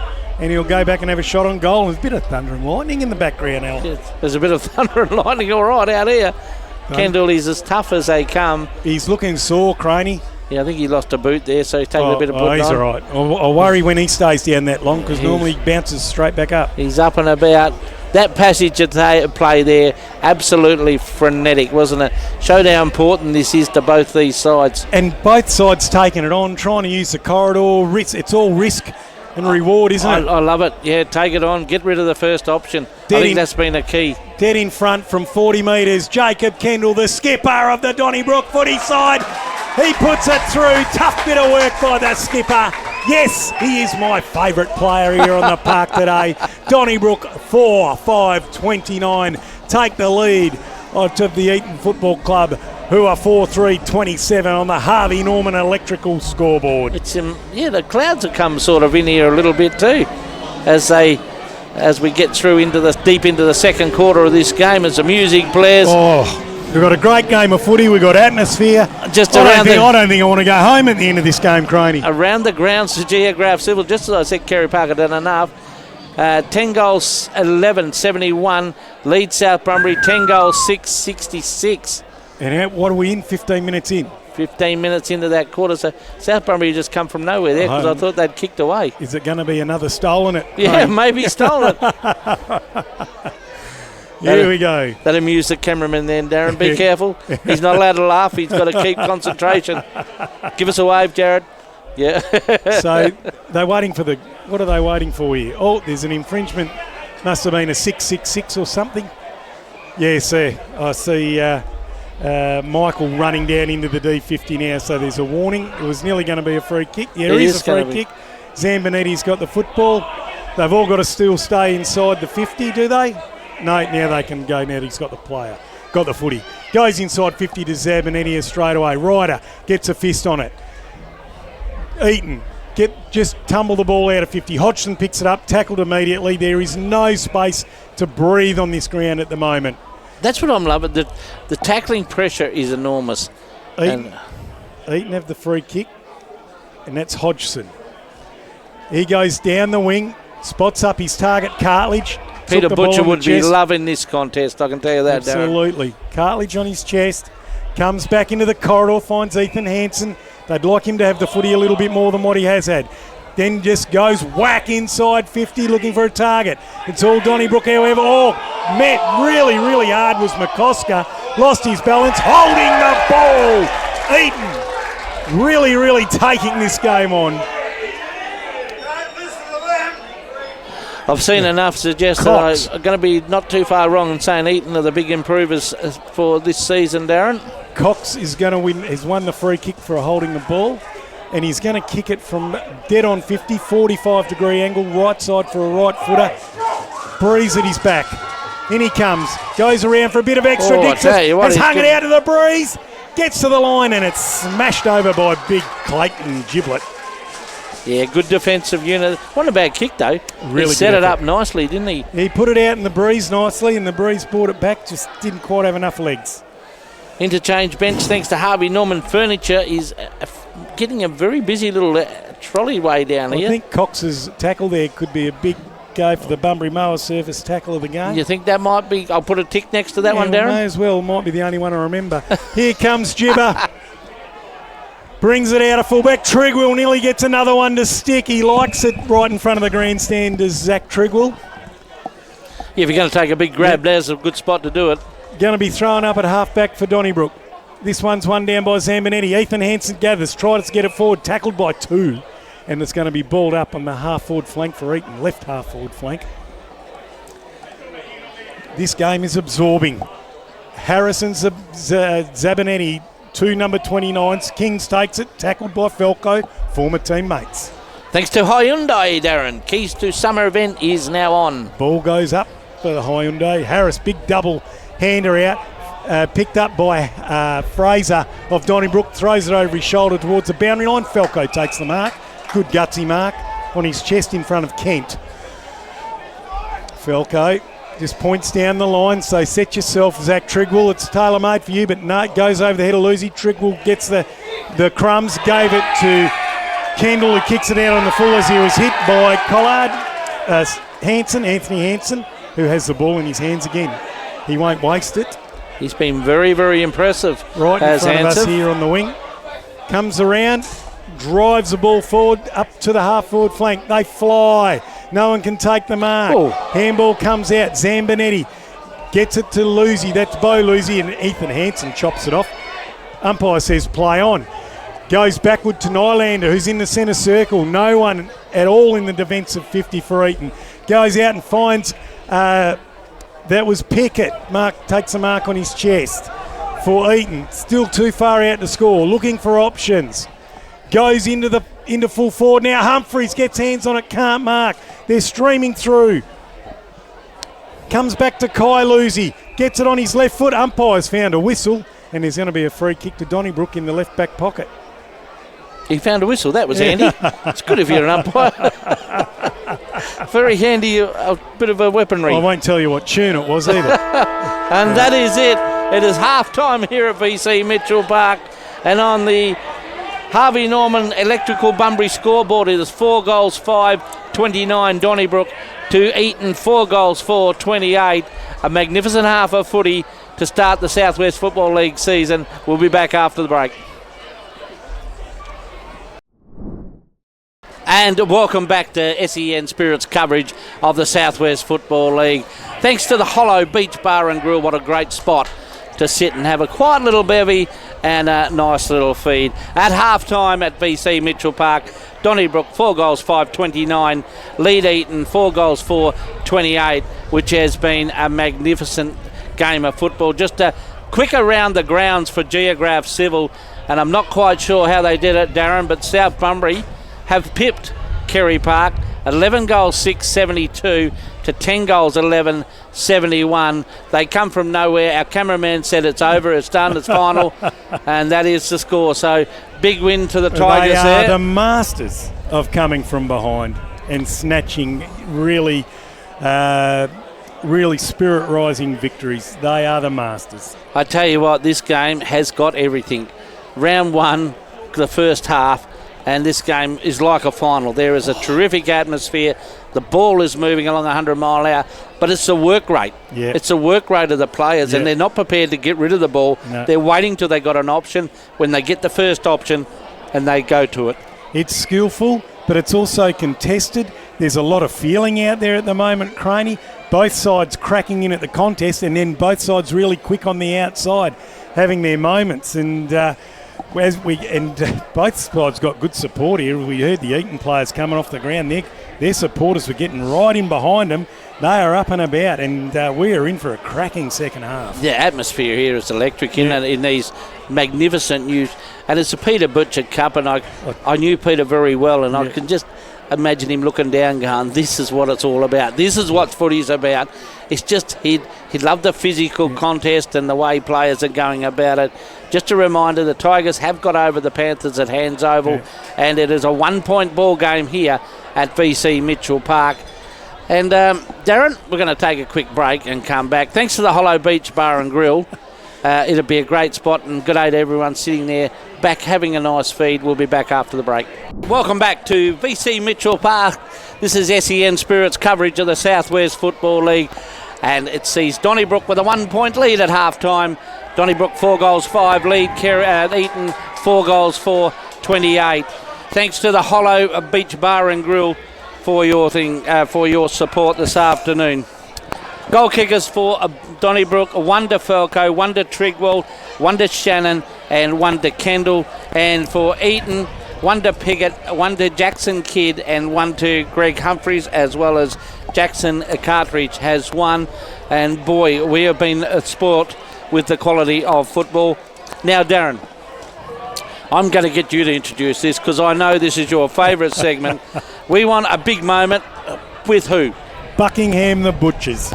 Buckingham the Butchers. We want a bucking big moment from Buckingham the Butchers. Inside the Bunbury Plaza, the Buckingham the Butchers. The big moment in that quarter, Darren. Oh, geez, where do you start? Oh, there's too many, wasn't it? Oh, Zachy Trigwell took that hand. Do you know where I reckon the big moment was? When the ball was thrown up to start the quarter, because the whole game, Donnybrook are back out on the field. I reckon the big Eaton moment come in that back quarter was when a young Anthony Hansen ran past 3 blokes, picked up that ball as clean as a whistle, one hand, and then kept running flat strap and nailed a teammate inside 50. They got a goal out of it. I totally agree with you. He has been a revelation, hasn't he, on this wing? He's had a good battle with Lucy, but he's just his pace, and he's going to be one to watch as this season goes on. Been on this wing, he looks like he's got a good tank because he's running just as quick now as what he was at the start. But that pick up, sensational. But it'll be interesting to see what Donnybrook do about that, because they've got Hutton, but he's got his hands full with Cade Collard, who's just as quick. So where do they go with that? Because they don't really have another speedster like Hutton. I think they'll be relying on Lucy's still getting a fair bit of the ball. He It's is. just that electric, as we've got a bit of wind coming through The conditions. commentary box here at the BC Mitchell Park as the lights are starting to The take flag is effect. well and truly flying over there by the scoreboard, Craney. And I'll tell you what, the lights here are a big improvement, aren't they? Oh. As I'll give the water to the cameraman because he's looking very, very thirsty. He's looking a You bit didn't dry. really want to hear that on air, but I'm just going to do it. There you go. Can't let my old mate get thirsty over there. Not far away from the He's doing a start good of the job. second half. Thanks to the Hollow Beach Bar and Grill for your support throughout the season. It's a great spot. We're up there next Friday afternoon, actually, Darren. We're doing a live broadcast from the Hollow Beach Bar and Grill. And we're just about to start the third quarter.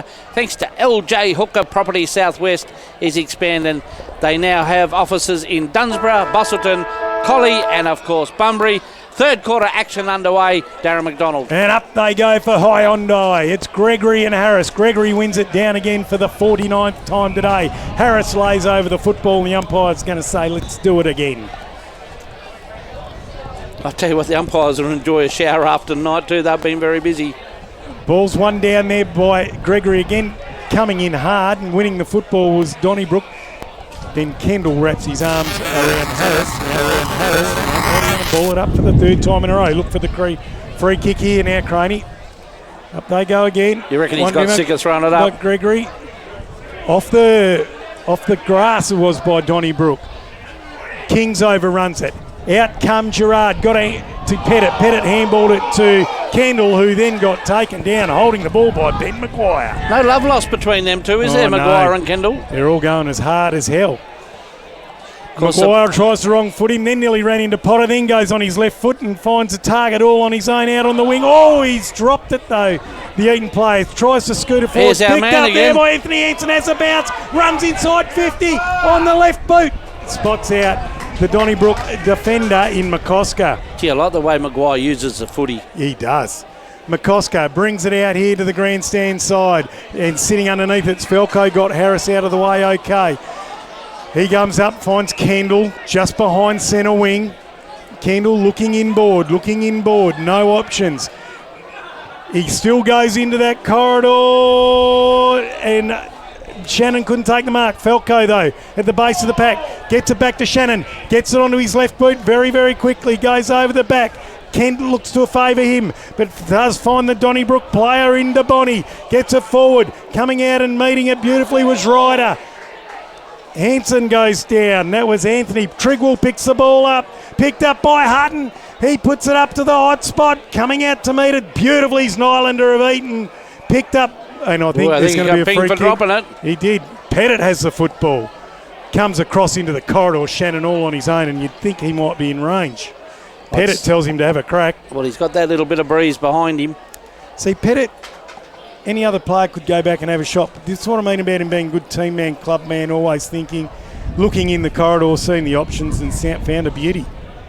I think that's been the highlight of this game, the use of the footy and just the vision of the players. So is it Ned Shannon or Del Shannon, should we call him, Craney?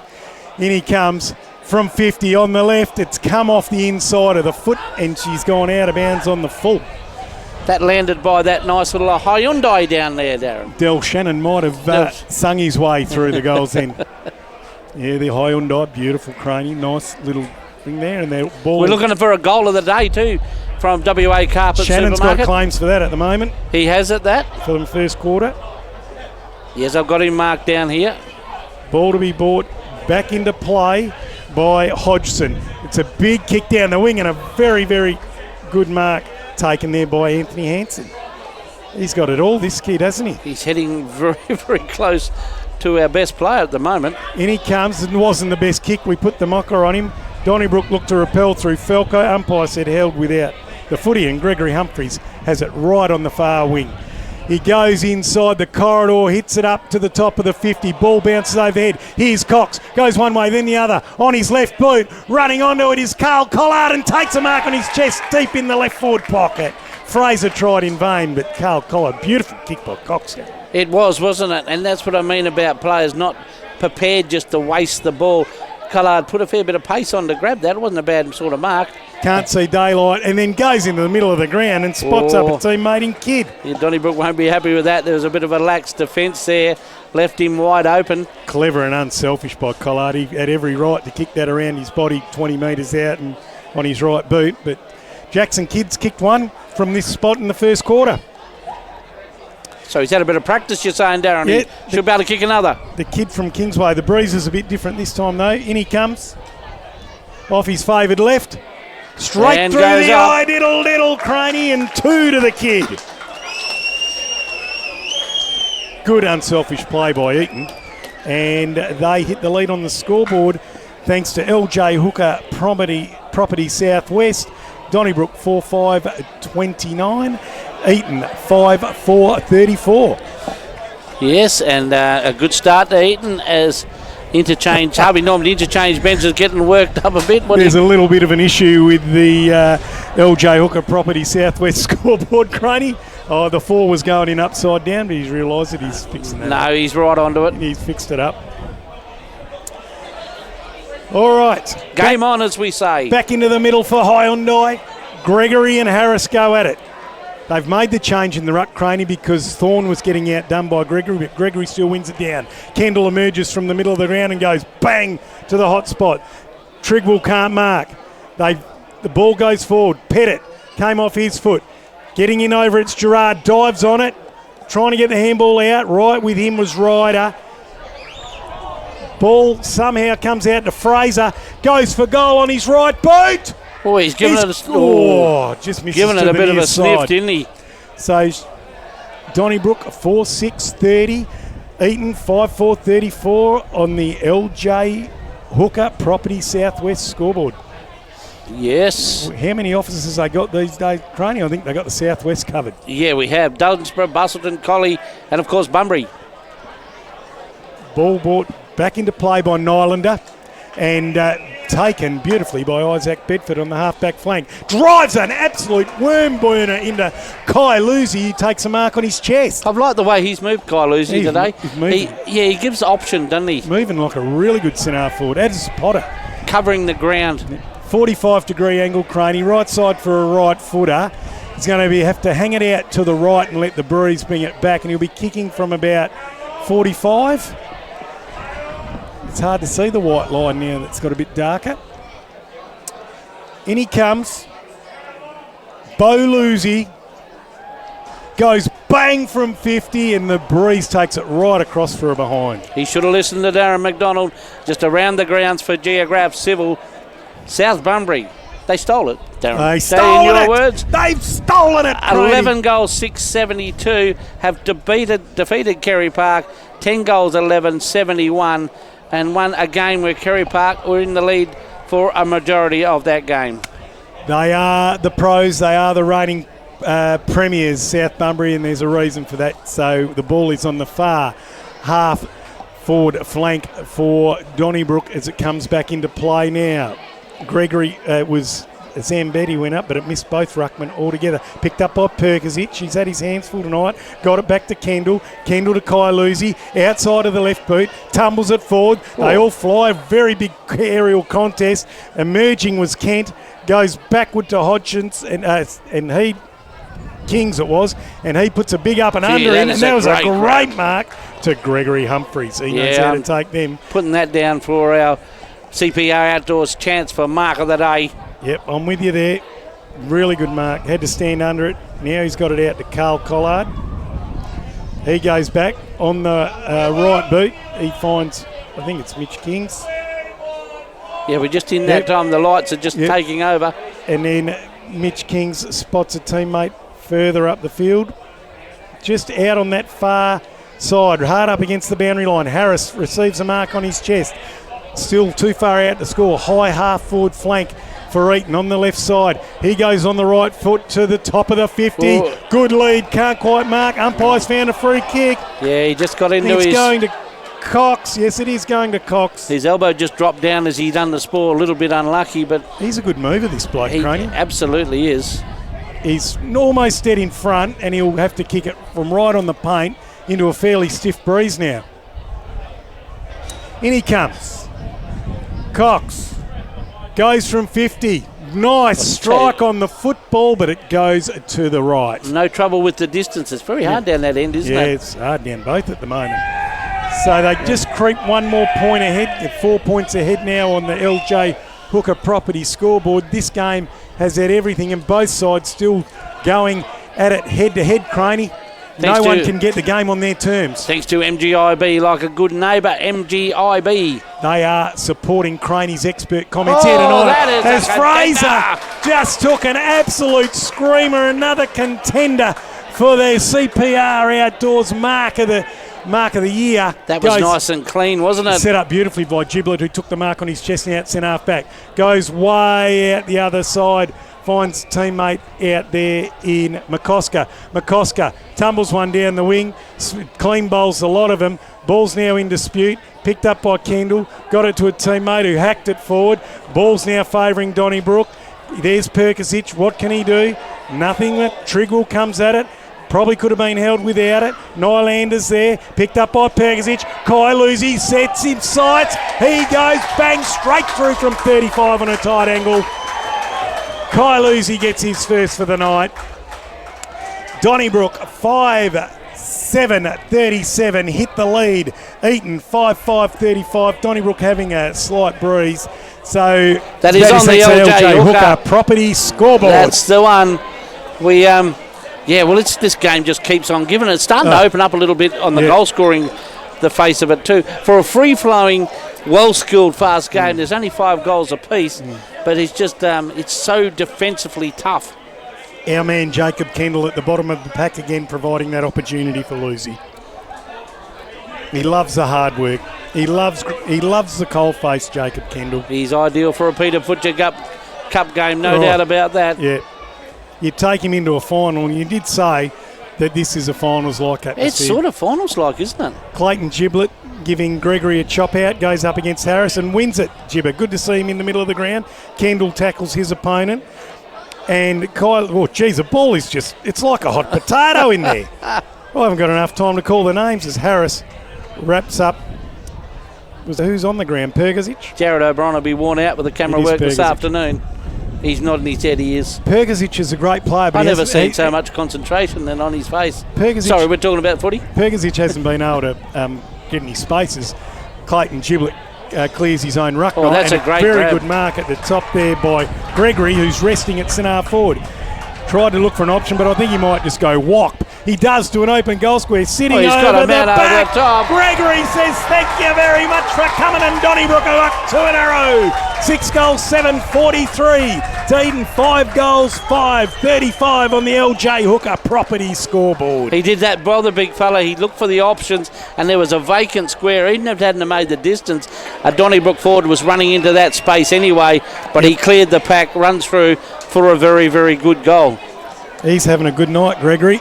Oh, there's a lot of players out here that had good nights this afternoon. Kudos to Clayton Giblet, who won the ruck, knocked down to himself and then just smashed the ball It's the beauty forward. of players nowadays, isn't it? Yep. How versatile they are. Yes, well and truly.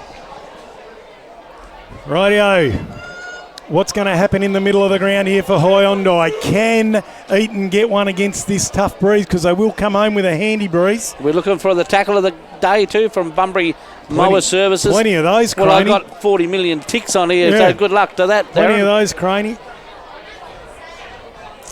Hello, blood rule, I would suggest. Oh, and that is Chadwick coming off the ground with a little trickle coming from the knee. Umpire Hutchison right onto that. Yeah. So he'll come through the Harvey Norman interchange bench. Cade Collard going into the middle of the ground. He'll let Jacob Pickett back onto the ground. Pickett will just come out onto the wing. That's Kendall. That was the quickest break I've ever seen from Jacob Kendall. Did he have time to sit down? He's back out there. Oh, Jacob Kendall. He was probably getting 5 stitches put in above his eyebrow. Up they go. One down by Giblet. Straight down the throat of Carl Collard, and he wraps the ball up. The umpire's going to do it all again for Hyundai. Up they go again. One down by Giblet. Falco couldn't get boot to ball. Hodgson gets the ball to Carl Collard. Streams out of the middle of the ground. Not a bad foot pass.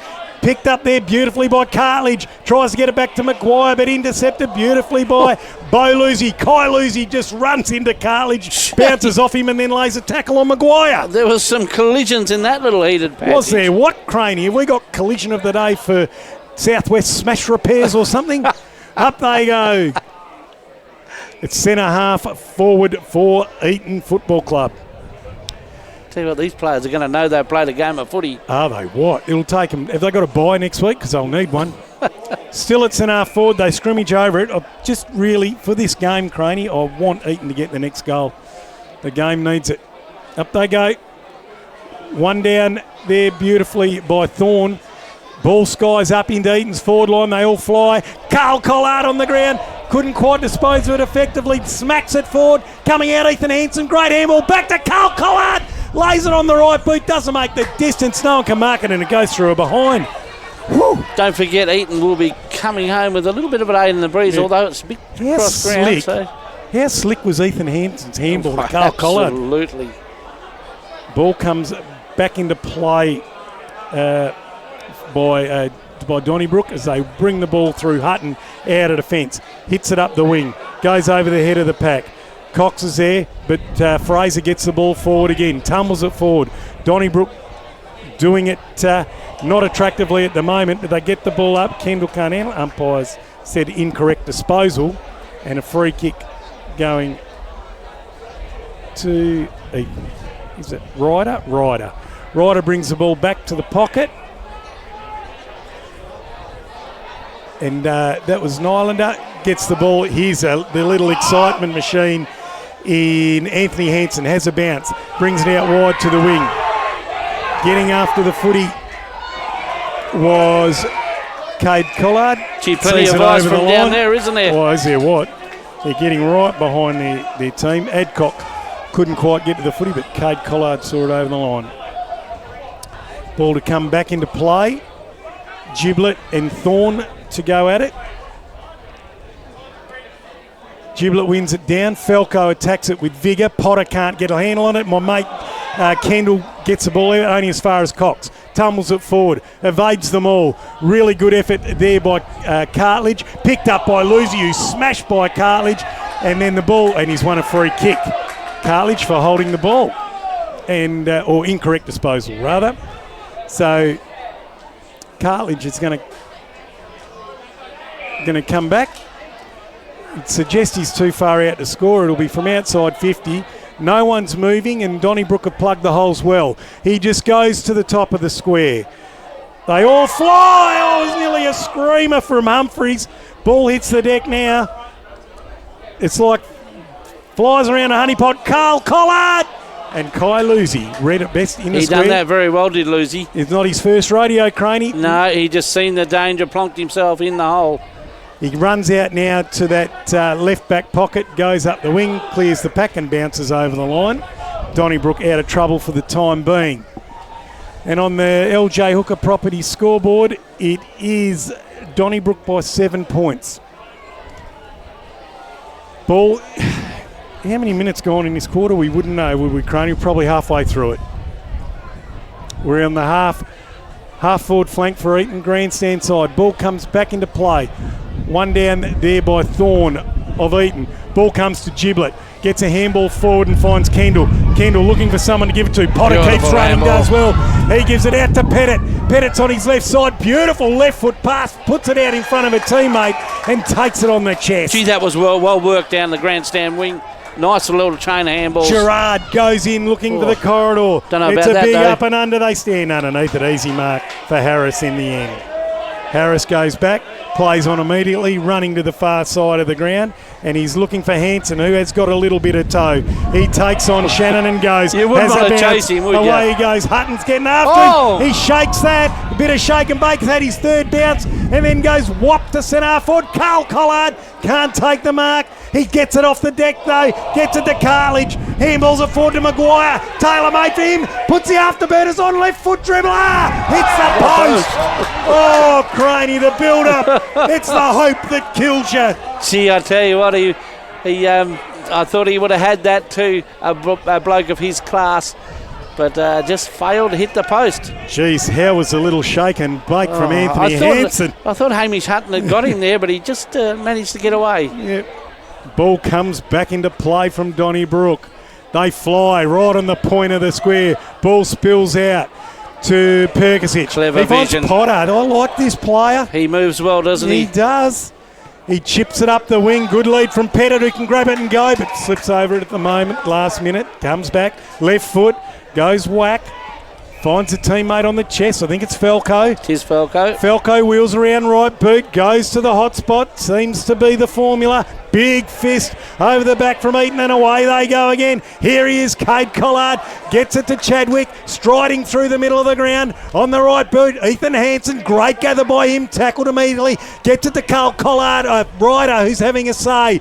Here comes Maguire. Loping as Craney describes it. Has a bounce. Umpire said. Oh, he's pulled the kick back to Donnybrook. Yeah, what did he give it? Holding the ball? Or must did it lip or something? But anyway, Donnybrook repel. Harris can't mark. Eludes Potter as well. Pettit, good, nearly a good. Oh, jeez. He's copped it. Kieran Pettit. I thought he might have copped it in the scon and he's sore. He's down. Meanwhile, play goes on. Tackle in the middle of the ground. That is almost a tackle of the game. Pettit's in Thanks real to Bunbury trouble Mower here, the young Service. fella. He's in real all He sorts. copped it around the back of the head. Perkisic has the footy. You wouldn't want it in anyone else's hands.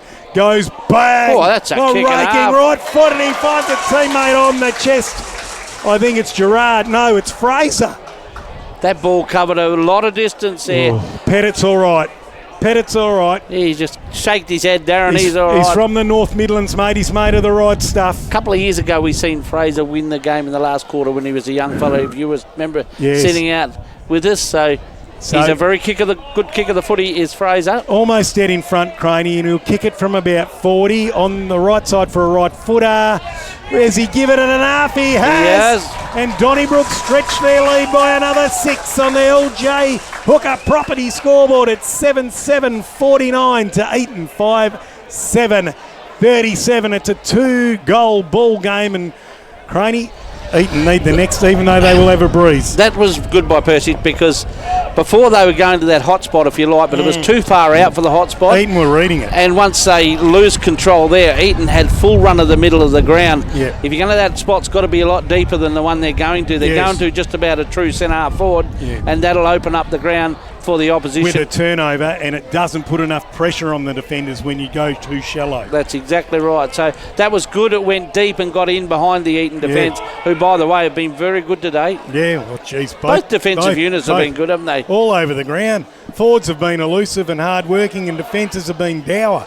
It's been probably one of the best games of football I've seen in a long, long time. Up they go. It's the best game of Southwest footy I've seen this year.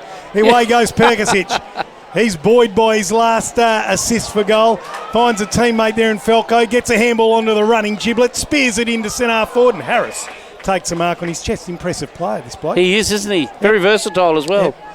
Gets the ball out to Nylander on the chest. When they were struggling last year, he had an enormous amount of work to do. So he'd appreciate the better movement upfield. Nylander comes up the wing and finds Cox, who works extremely hard as that high half forward Craney. He goes into the corridor looking for Pickett. Pickett is muscled out of it by Giblet. Yeah, there's a bit of a size difference there. Giblet's been impressive in the middle of the ground. Been very good. Clayton goes bang to centre half forward, standing underneath at Zambetti, but he was outmanoeuvred by Nylander. Nylander comes, not the best kick, but Cox is good enough to keep it in. Bit of a got Maguire kick there, one-handed little flyby by Maguire. Easy as you like. He's a Rolls Royce, Craney, and he finds Pickett in the middle of the ground. He plays the game at a different pace to everyone else. It's almost Pendlebury-like. Away he goes, out to the right half forward flank. It's now with Anthony Hansen. Tries a little bit of a trick and it's still in. What's the umpire going to say there? Yes, insufficient intent, and I'd have to agree. Poor old Isaac Bedford. Yes. He had a bit too much scoop in it, didn't he? Yeah, and that perceived pressure with Anthony Hansen, because you know if he gets the ball, he's going to hurt you. Goes to centre forward hotspot. That's really a good big grab fly. again. I'm going to give that a contender for the CPR Outdoors Mark of the Day chance. That was Perkisic. Yes, absolutely. Perkisic having a say in this quarter. Cranian goes off the inside of the boot, and it's still gone 60 metres. Coming out after the footy for is Rossiter. Fraser did that Salute well. Fraser, he's played very, very well tonight, Fraser, and they've tied it up on the just forward to centre wing for Donnybrook. Donnybrook got a spring in their step, and I reckon they'd like one more before the siren, Craney. Yeah, Eaton just it's not a game you can fumble in this game, isn't it? He just took a little bit of a second chance to pick it up, and Fraser was all over it. Ball goes up for Hyundai. No one can take it. Giblet just squashes everyone. They're going to do it all again. Up they go again. One down by Giblet, taken by Chadwick of Eaton. Comes back to Kings, gets a handball away. Big fist through. Here Kai Lucy busts through the lot of them. Gets on his right boot, and I think it might be out in the full. Yes, it is. So a little bit of a let-off there for the Eaton Football Club. Just around the ground, thanks to GR Graf Civil. It is all over it, hands over. South Bunbury 11-6-72, Kerry Park 10-11-71. 1 point ball game to South Bunbury. Hodgson went long to centre forward. Cartledge slapped it forward, and it's between Ryder and McCosker at the moment. McCosker goes to ground. The ball's over the line at right half back for Donnybrook. But neither side has let up at all. It is still going at a frenetic pace. The Harvey Norman interchange bench getting a bit of a workout here too, Darren. One down by Gregory to Kai Lucy. Coming through. But it's the sort of game you wouldn't want to come off the ground, would you? Shannon tackled. Got holding the ball. Eaton. Go inside 50 with a long left foot, but to no one in particular. And I think that man, Perkisic, is there just filling the gap at the moment. He's taken another mark. He's got a teammate out here on the grandstand side in Hoskins who takes the mark. Still inside D50 for the Dons. He goes long, trying to get it up to the centre wing. They fly. Good effort by Bo Lucy. Ball goes over the line. He had some company there from Nylander. That's a good matchup, isn't it? The Isaac Bedford and Anthony Hansen. Oh, well and truly. Yes, he's got a bit of toe, has Bedford. Yeah, There's a good move by the Donnybrook Football Club. Oh, there's a That is siren. it. 3/4 time for LJ Hooker, Craney, and it is a 12-point ball game in favour of Donnybrook according to the LJ Hooker property scoreboard. We are in for a cracking last quarter. Eaton have the breeze. You're right at that, Darren. 7-7-49. Donnybrook 5-7-37. Eaton will be back after the break for the final quarter of the clash between Donnybrook and Eaton. SEN Spirits coverage of the Southwest Football League. VC Mitchell Park is the place. It is 3/4 time, and it is Donnybrook 7-7-49 to Eaton 5-7-37. Eaton will come home with a slight breeze. This quarter, fourth quarter, thanks to White and Emmett, your Animal Mead mega store. It's interesting that is single goal scorers for everyone. Macca, there's no one's hit the scoreboard twice. Yes, they have Jackson Kidd's kick. Jackson Kidd, I got to be corrected there. But gee, it's been a nice spread of goal kickers. It's been a great game of footy. Umpire Hearn holds the ball aloft. We're ready to start the final quarter action, and it'll be Darren McDonald. Giblet and Thorne go at it for Hyundai. Eaton shark it off, and here's that man Maguire. Takes off, has a bounce, gives a handball out the back to Kidd. He goes long and strong to the teeth of goal. They stand underneath it. It's a big fist out of there by Donnybrook. Ball hits the deck, taken by Falco, gets a handball away. Shannon gets a handball further afield. Giblet goes one way, then the other, creates some space. Has a bounce, the big man, then takes off and goes, hits it hard to centre forward. Harris drops what he should have taken, got it to Nylander by hand. He goes backward there to Hodgson. Hodgson goes out wide to a teammate there in Rossiter, who gathers and goes long. It's on the other side of the wing now for Eaton. Big fly. Bit optimistic, I think. Play on. Shannon takes off. Gets on his left foot after a bounce, puts in a spear. No one can take a ball. Just skittled to half forward for the Dons. Gathered there by Nylander. Comes back to Chadwick. Now Hodgson goes out wide. Coming at it hard is Gregory. Working back hard there was Rossiter. Tackled. Now it's back with Hodgson. Eaton get it forward just. It's dropped by Thorne, but gathers his own football. Gets it in there now to Anthony Hansen. It's in our forward now for Eaton the football. It went in like a bullet. They still fight for it. Both teams bring the pressure. Ben Maguire, he has been an exceptional player. Has a bounce on the left foot. Puts it out to the left forward pocket. Getting out after it was McCosker, and he sees it over the line. Paul, they haven't let up any, Croney. They haven't. I was just going to say the same thing. It's still being played at that same frantic pace as we got from ball one. So it's in that left forward pocket for Eaton. Ball comes back into play. Slapped down there beautifully by the Donnybrook footballer. Maguire has it in the pocket. Comes off the side of his left foot out in the full. His first skill error tonight. Yeah, look, he moves well. And don't forget, the worrying thing for other sides is he'll get better. I'll tell you what, if they get up, he's been one that's become the real difference. It's taken him a while to move into it, hasn't he? But he just moves at a different pace to everyone else. Playing different game to Perkisic. Perkisic likes to play a kick behind and take the mark and whatever. He's right up at the contest and he's there to be given the footy and distribute. And geez, can he make some space when he gets going? I tell you what, picking best players is going to be a big, big job this afternoon. Absolutely. Or this evening. Every single player on the ground's put their hand up. Ball comes back into play, flies by Trigwell, taken there by Anthony Hansen, snaps it forward. Mark taken on the chest by Ned Shannon. Shannon spears one in, finds Perkisic. Beautiful conditions for football now. Yeah, it is. Perkisic brings it this grandstand side and goes bang on his right boot, gets it up the half forward bank. Trigwell, great mark to Trigwell out in front under plenty of pressure from Thorne there. Or is it Ryder? It's Ryder. Thorne, Trigwell goes bang, putting it up, looking for Giblet. Nearly takes the mark. Hutton on the ground, scoots it out. Harris picks it up, gives it to that man, Anthony Hansen.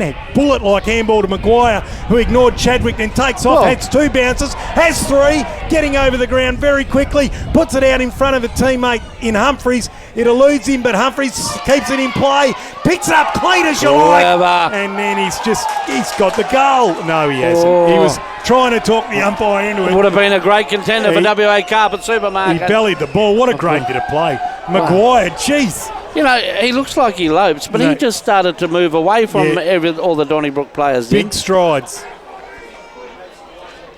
Remind you of you in your heyday, Darren. No, I was more like Barney Rubble. Just legs going a million miles an hour on the spot. Rightio. Ball to be brought back into play by McCosker.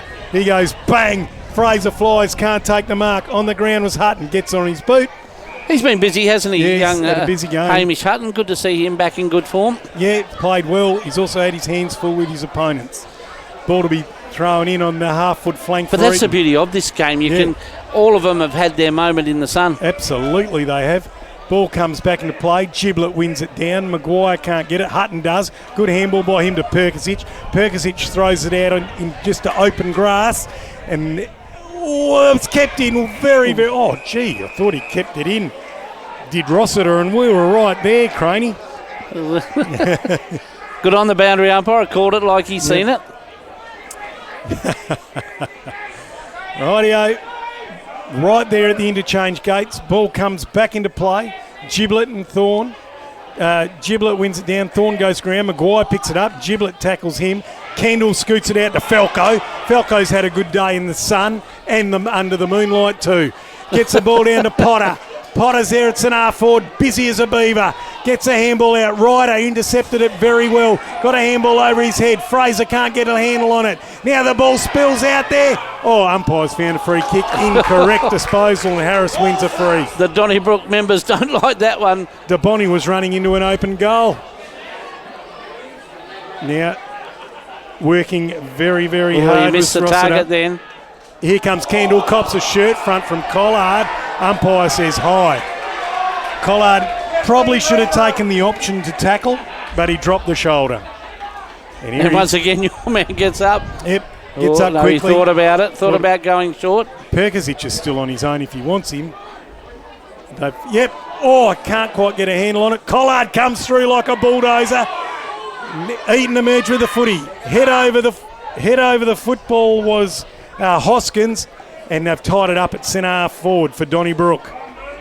On the right Nemeth scoreboard. The white Nemeth. It's still 11 points the difference Donnybrook's way. Giblet drives it to the teeth of goal. Clears the pack. Go. Which way is it going to bounce? Coming out after its rider. Ball doesn't really do much. Donnybrook gather the footy again through Fraser, who's fought for every disposal tonight, but he's wrapped up by a rider. And there will be a ball up just in the forward pocket. Thanks to MGIB, like a good neighbour, MGIB. For Donnybrook. One down beautifully by Zambonetti. Ball comes out. Perkisic intercepts. Right spot at the right time, but he still had beautiful ball control. Yep. Perkisic, left foot, goes into the corridor. And a very, very good mark there to Cade Collard, who's right at the hot spot at the wrong end for him. Drives it out, looking there for Pickett. He's nudged under the football, and the ball was taken by McCosker. McCosker then gets the kick out wide to a teammate there in Bedford. Bedford goes on his left foot into the left foot. Oh, screamer! Big fly Did by we give Trigwell. points for a try? Couldn't take it. Would have been definitely the CPR outdoor mark of the day as Eaton emerged out.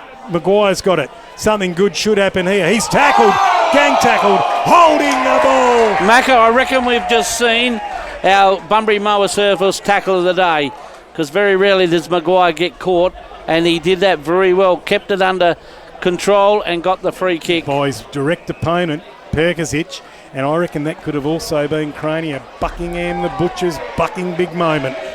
And it's been walked to the square. It's going to be a definite 50 now. I think the umpire's copped a bit of lip. The Donnybrook members didn't mind that one, I can tell you. Whoa. I just got a punch in the shoulder then. So, so this will put Donnybrook out to a 17 I didn't see what happened though. No, I think there was it a might bit of lip. have been a bit of lip, I think. Gee, I don't want that. So this will be a lay-down bazaar for Perkisic. You have to stay disciplined. It's number one that's key. He's put it into the trees. He's really kicked it onto the road, I reckon. I think you'll have to go looking for that footy. It's a bit dark behind them trees. Goals into the breeze are precious. Absolutely are. We're looking, thanks to Harvey Norman Furniture, this interchange bench. We've got a few players just ready to come on now.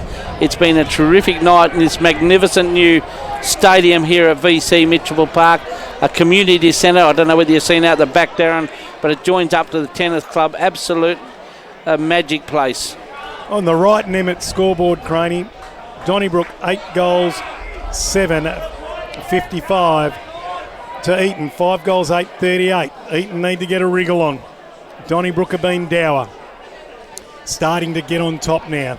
17-point lead. Yeah, how will Eaton respond? They've been good all day at responding. They actually have.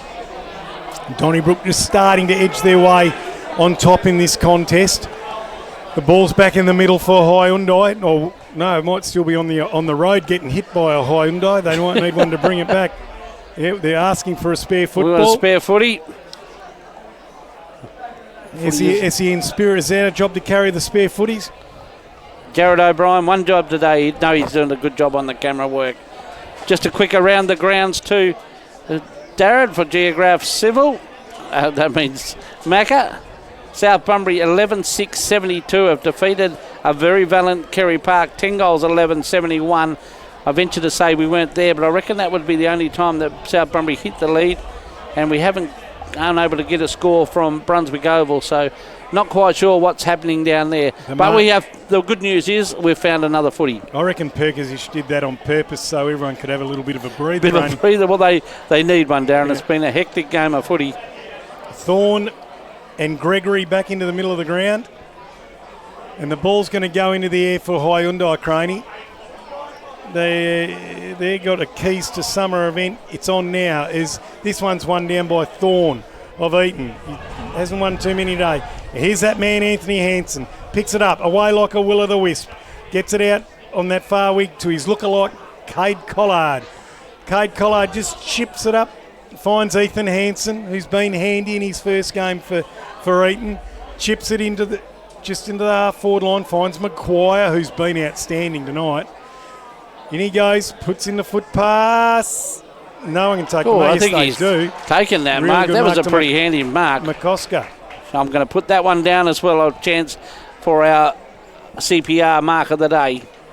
comes up the ground, and ball is out of play. On the full, Maguire has the footy right under the lights on the far side. He goes for the spiral, Craney. He's let rip with a big bomb. Gets underneath it. No one can mark. There's a kick off the ground. Oh, ball has bounced the wrong way. It's still in play. No one can pick it up. Coming back now is Hansen. Scoops it up. Oh, that was classical. In the end, it amounted to nothing as Donnybrook cleared the football. There's a kick Dropped going after he back. kicked it. Should be a relay. Someone's been yellow carded. carded. So the kick Looks will go like- back. Yes, it's Jared. It's Pickett. He's been yellow carded for afters, and that's not what. That's Michael actually. That's not what Eaton needed at this stage of the game. He's asking what he did wrong, but the umpires have said it was too aggressive. Yeah, I didn't really see what happened, but He he's just been basically yellow carded. had an arm across his chest and pulled him down very, very hard after he got rid of the football. See, he's got his arms up. So it'll be a Donnybrook kick after all that. So Fraser has the football at half back for Donnybrook. They fly. No one can take the mark. Potter's underneath it. Picked up by Humphreys. He's going to work now. Gets a handball out to no one in particular. Just missed his teammate in Kings. And there'll be a ball up just in front of the Eaton dugout. And Eaton players need to get a wriggle on if they're going to have any chance of winning this game. They need to find something very shortly, don't they? They've had a very good first up hit out. So Greg Humphreys moved around the ball now, Craney. He's had a couple of little runs through there throughout the up. That's the beauty of him. Perkisic very versatile. Gets the clearance Poor and it lands Potter. on the chest of Potter. He's had a very handy He's night a smart too, has footballer, Potter. Craney. Smart footballer. He's going to have a shot for goal. And he's strong around the contest. Knows where to go to get the footy. 45-degree angle, right side for a left footer, and he's going to kick it from right on the arc. What can he do, Potter? I reckon he's still recovering from his grand final of the cricket. He's going to have a go. In he comes, gets to 50, goes around for extra distance, comes off the inside of the boot. They're all going to fly. Big mark. No, it hits the deck. Gee, They he thought he play it had on. that, Zach Driggle. Harris got it out of the back pocket, and Eaton are away again. They've gathered it. They've gone backwards. Kings has the footy. Tries to shrug one off. That's successful. Comes back into the corridor. Giblet.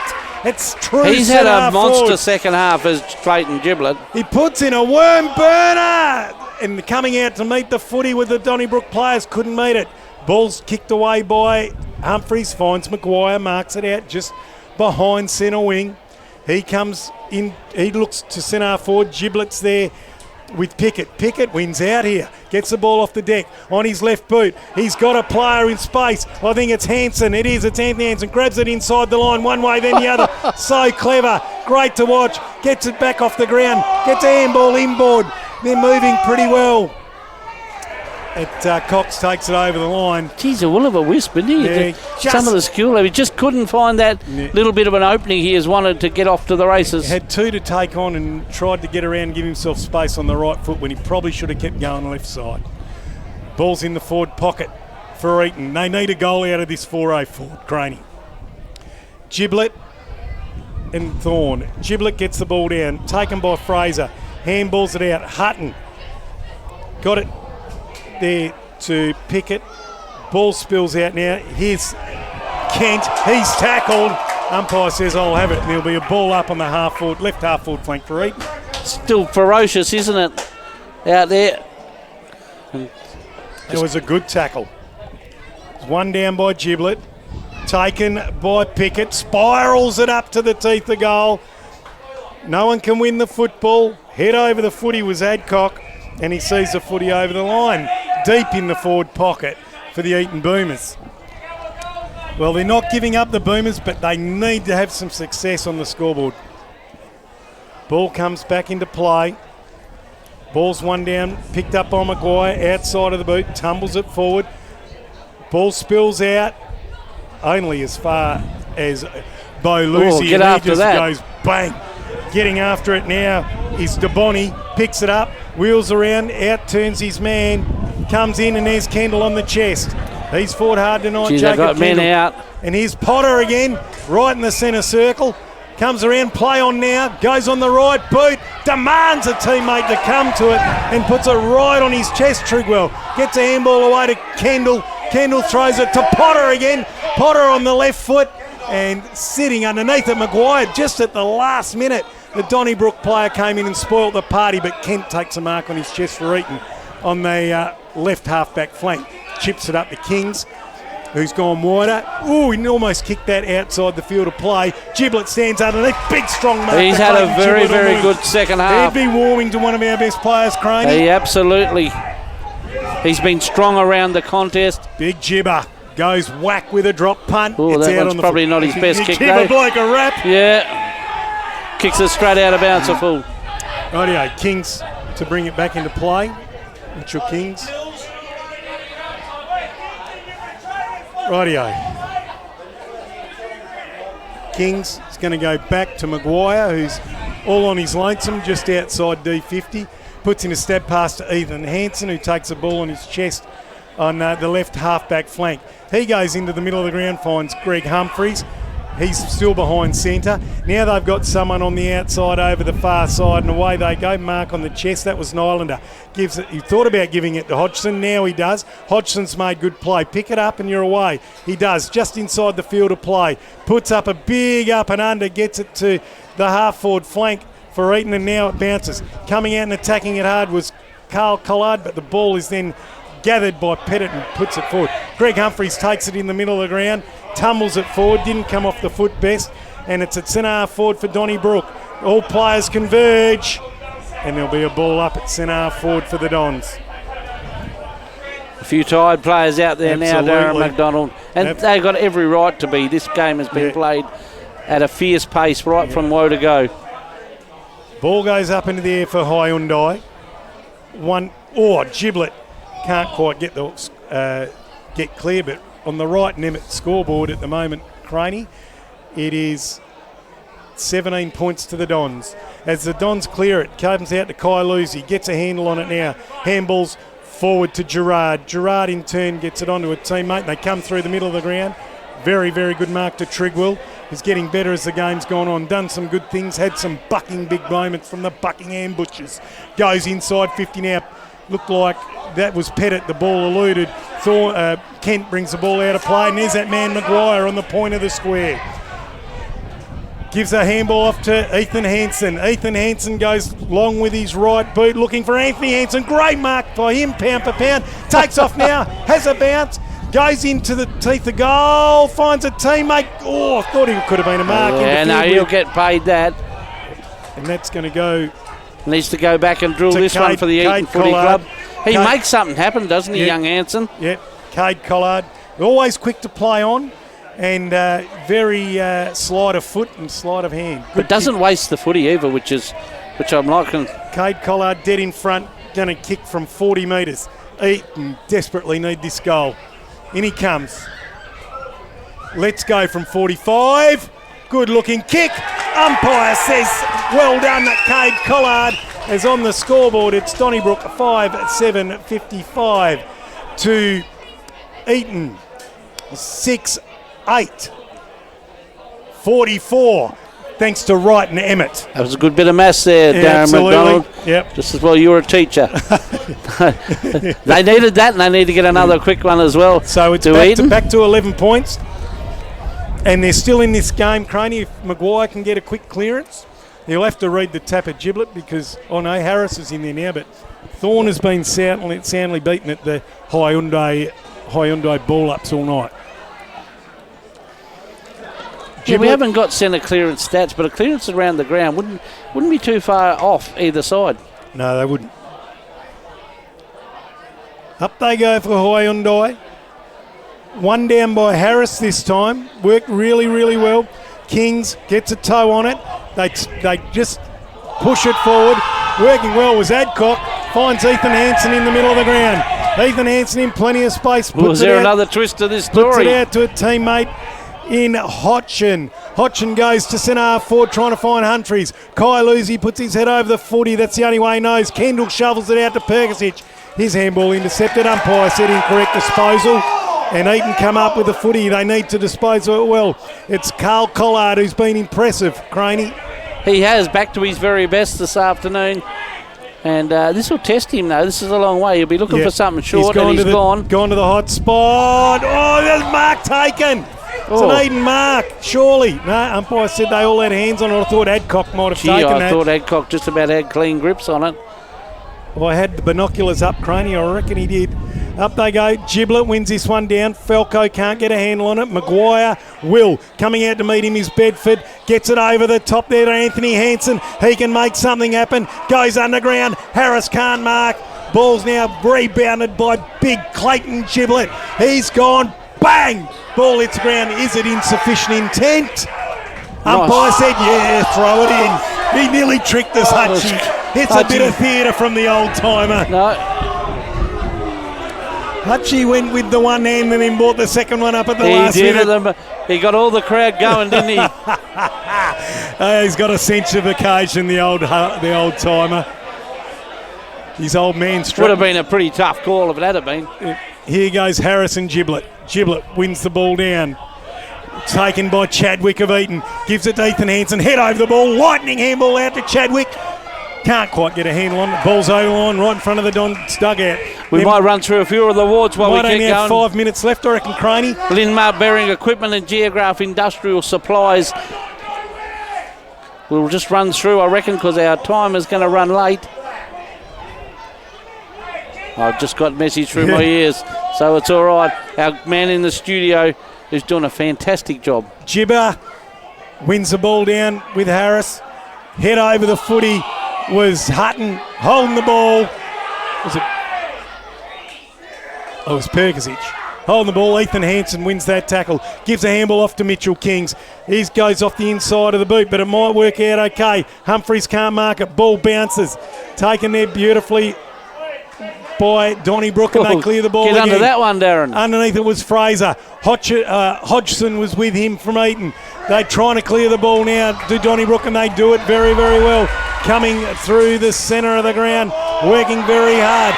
Triggle gets it and takes off. The races. Coming after him, Hansen. Oh, he gets it on the boot the last minute. It's not going to trickle. Hansen goes, hits Bedford. Bedford off the boot. Bedford. That's got to be the CP outdoor.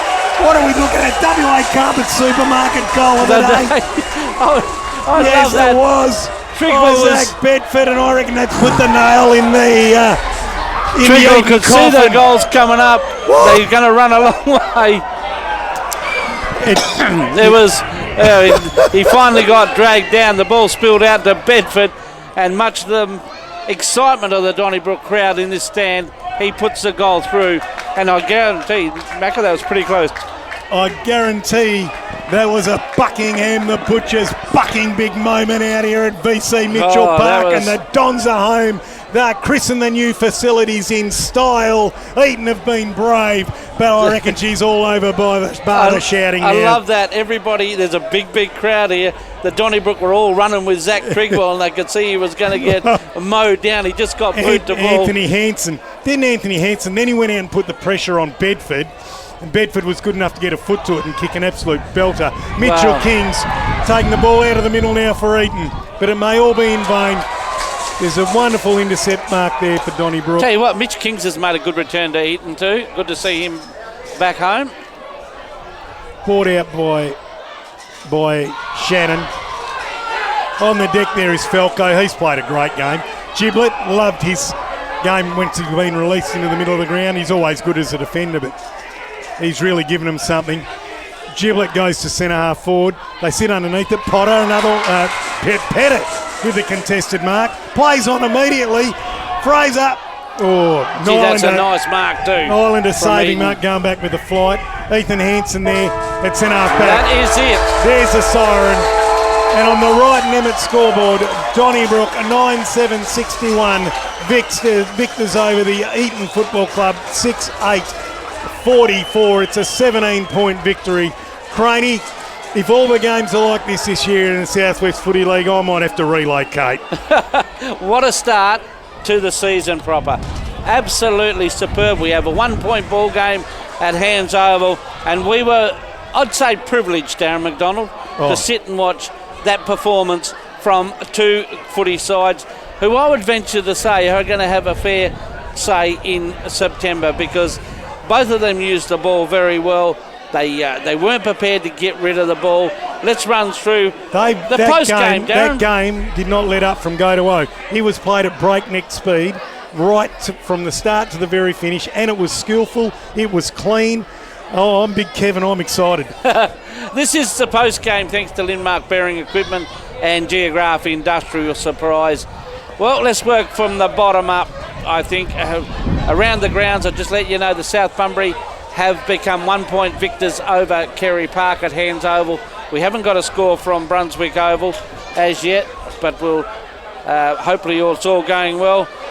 Oh, Darren, let's start with this one. This is your favourite one, and I know what you're going to say. The big moments from Buckingham the Butchers inside the Plaza, Bunbury Plaza. We had to wait until the dying minutes of that game, but I think the big moment, you go away with it. It was a huge moment, the big moment, and the ball came in over the back, well cleared by the Donnybrook defence. They ran it through the middle. A big mark taken by Trigwell, who took the initiative to play on. Looked like he had an absolute paddock. In comes Anthony Hansen, who mows him down, tackles him as he kicks it, comes off the side, comes out to Bedford, who looks like he should pick it up and run into a goal. But Hansen then makes the next contest, gets hold of Bedford, knocks him off balance. He can't even pick it up, but he's good enough to get a foot on it, and he dribbles the ball across the line from the pocket for not only the Buckingham the Butchers bucking big moment, but I reckon it could be very close because of the time of the game to our WA Carpet Supermarket goal of the day. Let's move up. Thank you very much to MGIB for your support. It's had the Southwest covered since 1981. Visit mgib.com.au. The goal of the day, let's run through some of those magnificent efforts this afternoon. Darren, if I can find my bit of paper that's just blown away. Got too excited myself, mate. A couple of real good goals this afternoon. Yeah. Which way are you leaning? So we had the one in the pocket from Shannon off the ground for Donnybrook's second goal in the first quarter. That was an absolute belter. And then I love the one, that dying stages by Bedford. They were the two for me. It's got to be out of those two, both from Donnybrook. Absolute beauties. Can't have two. Yeah, so I'm going for Bedford because it was a sealer. Yeah, I think you're right there. Into the breeze as well. Under immense pressure from our man Hansen. The tackle of the game, well, there were so many tackles of the game. Thanks to Bunbury Mower Service and Preston Power Equipment. The tackle of the game, you could have gone right from the start. There were so many efforts and continued efforts to tackle. I'm going to go out on a limb here.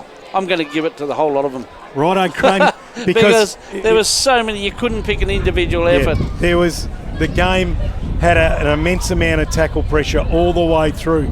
Not only was the ball slick, but in at the contest you could not breathe. You had to be very, very quick around the footy, otherwise you were just nailed, and every single player did put his hand up. I don't even think I saw a couple of times there was a bit of shake and bake, but where someone could really break a tackle, bust a tackle, they were great.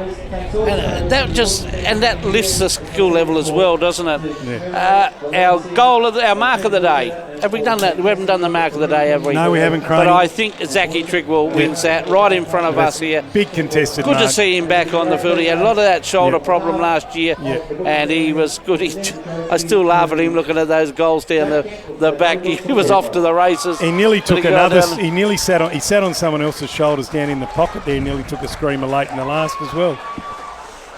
Really good work. It's got to go. The Peter Butcher Cup, it's been presented to the captain of Donnybrook Football Club in Jacob Kendall. That's a very treasured bit of silverware there. Now, the best on ground. Well, there's a number of contenders for that, wasn't it? The young bloke on the wing here, young Hanson, I thought was very good. Potter was good. But I'm sort of leaning towards Giblet when he went into the middle of the ground. You got a few thoughts on that? My best player, even though they went down, I thought he was the standout player on the ground, was Ben Maguire. I'd have to agree. I think he got better as the game went on, Ben Maguire. Absolutely, he did. And he started to realise what he could do. And he decided to hang on to the footy in the stoppage, find his way out, and then he would make ground. So he started to realise what he was capable of in this level of competition. But I wouldn't be upset to see Clayton Giblet be best on ground, because he really made a difference when he went into the middle of the ground. Although Gregory was good in the ruck, Gibber was a bit better around the ground than Gregory. Gregory kicked a beautiful goal though from outside 50. Well, yeah, and then you run through all the players. I was just running down the list. There was none that didn't put in or have some sort of impact on the game today. Yeah. Well, so Darren, is there a sponsor for the best on ground today? That's you, Darren McDonald. And we don't normally give a. Have we haven't got a box of beer or anything to give away today? Not today. Right. No, we've got. But this is poor old Clayton. Wrong night for Clayton Giblet to win it. We'll save it up for next time for him. This is the post-game show. Thanks to Lynn Mac Bearing Equipment. Thanks very much to all our sponsors. To Connor Hazelby back in the studio. Terrific job to Jared O'Brien on the camera. Magnificent. Darren McDonald, we've been absolutely privileged to see this for SEN Spirit. Thank you for your time. Great to be here again, Craney, alongside you. I feel at home. It's been a few years now, the partnership. What are we going into, year 3 or 4? Year 3. Don't forget, Jared and myself will be at the Hollow Beach Bar and Grill on Friday from lunchtime for a live show, which should be a bit of fun. So on behalf of myself and all the cast here, I wish you a very good night.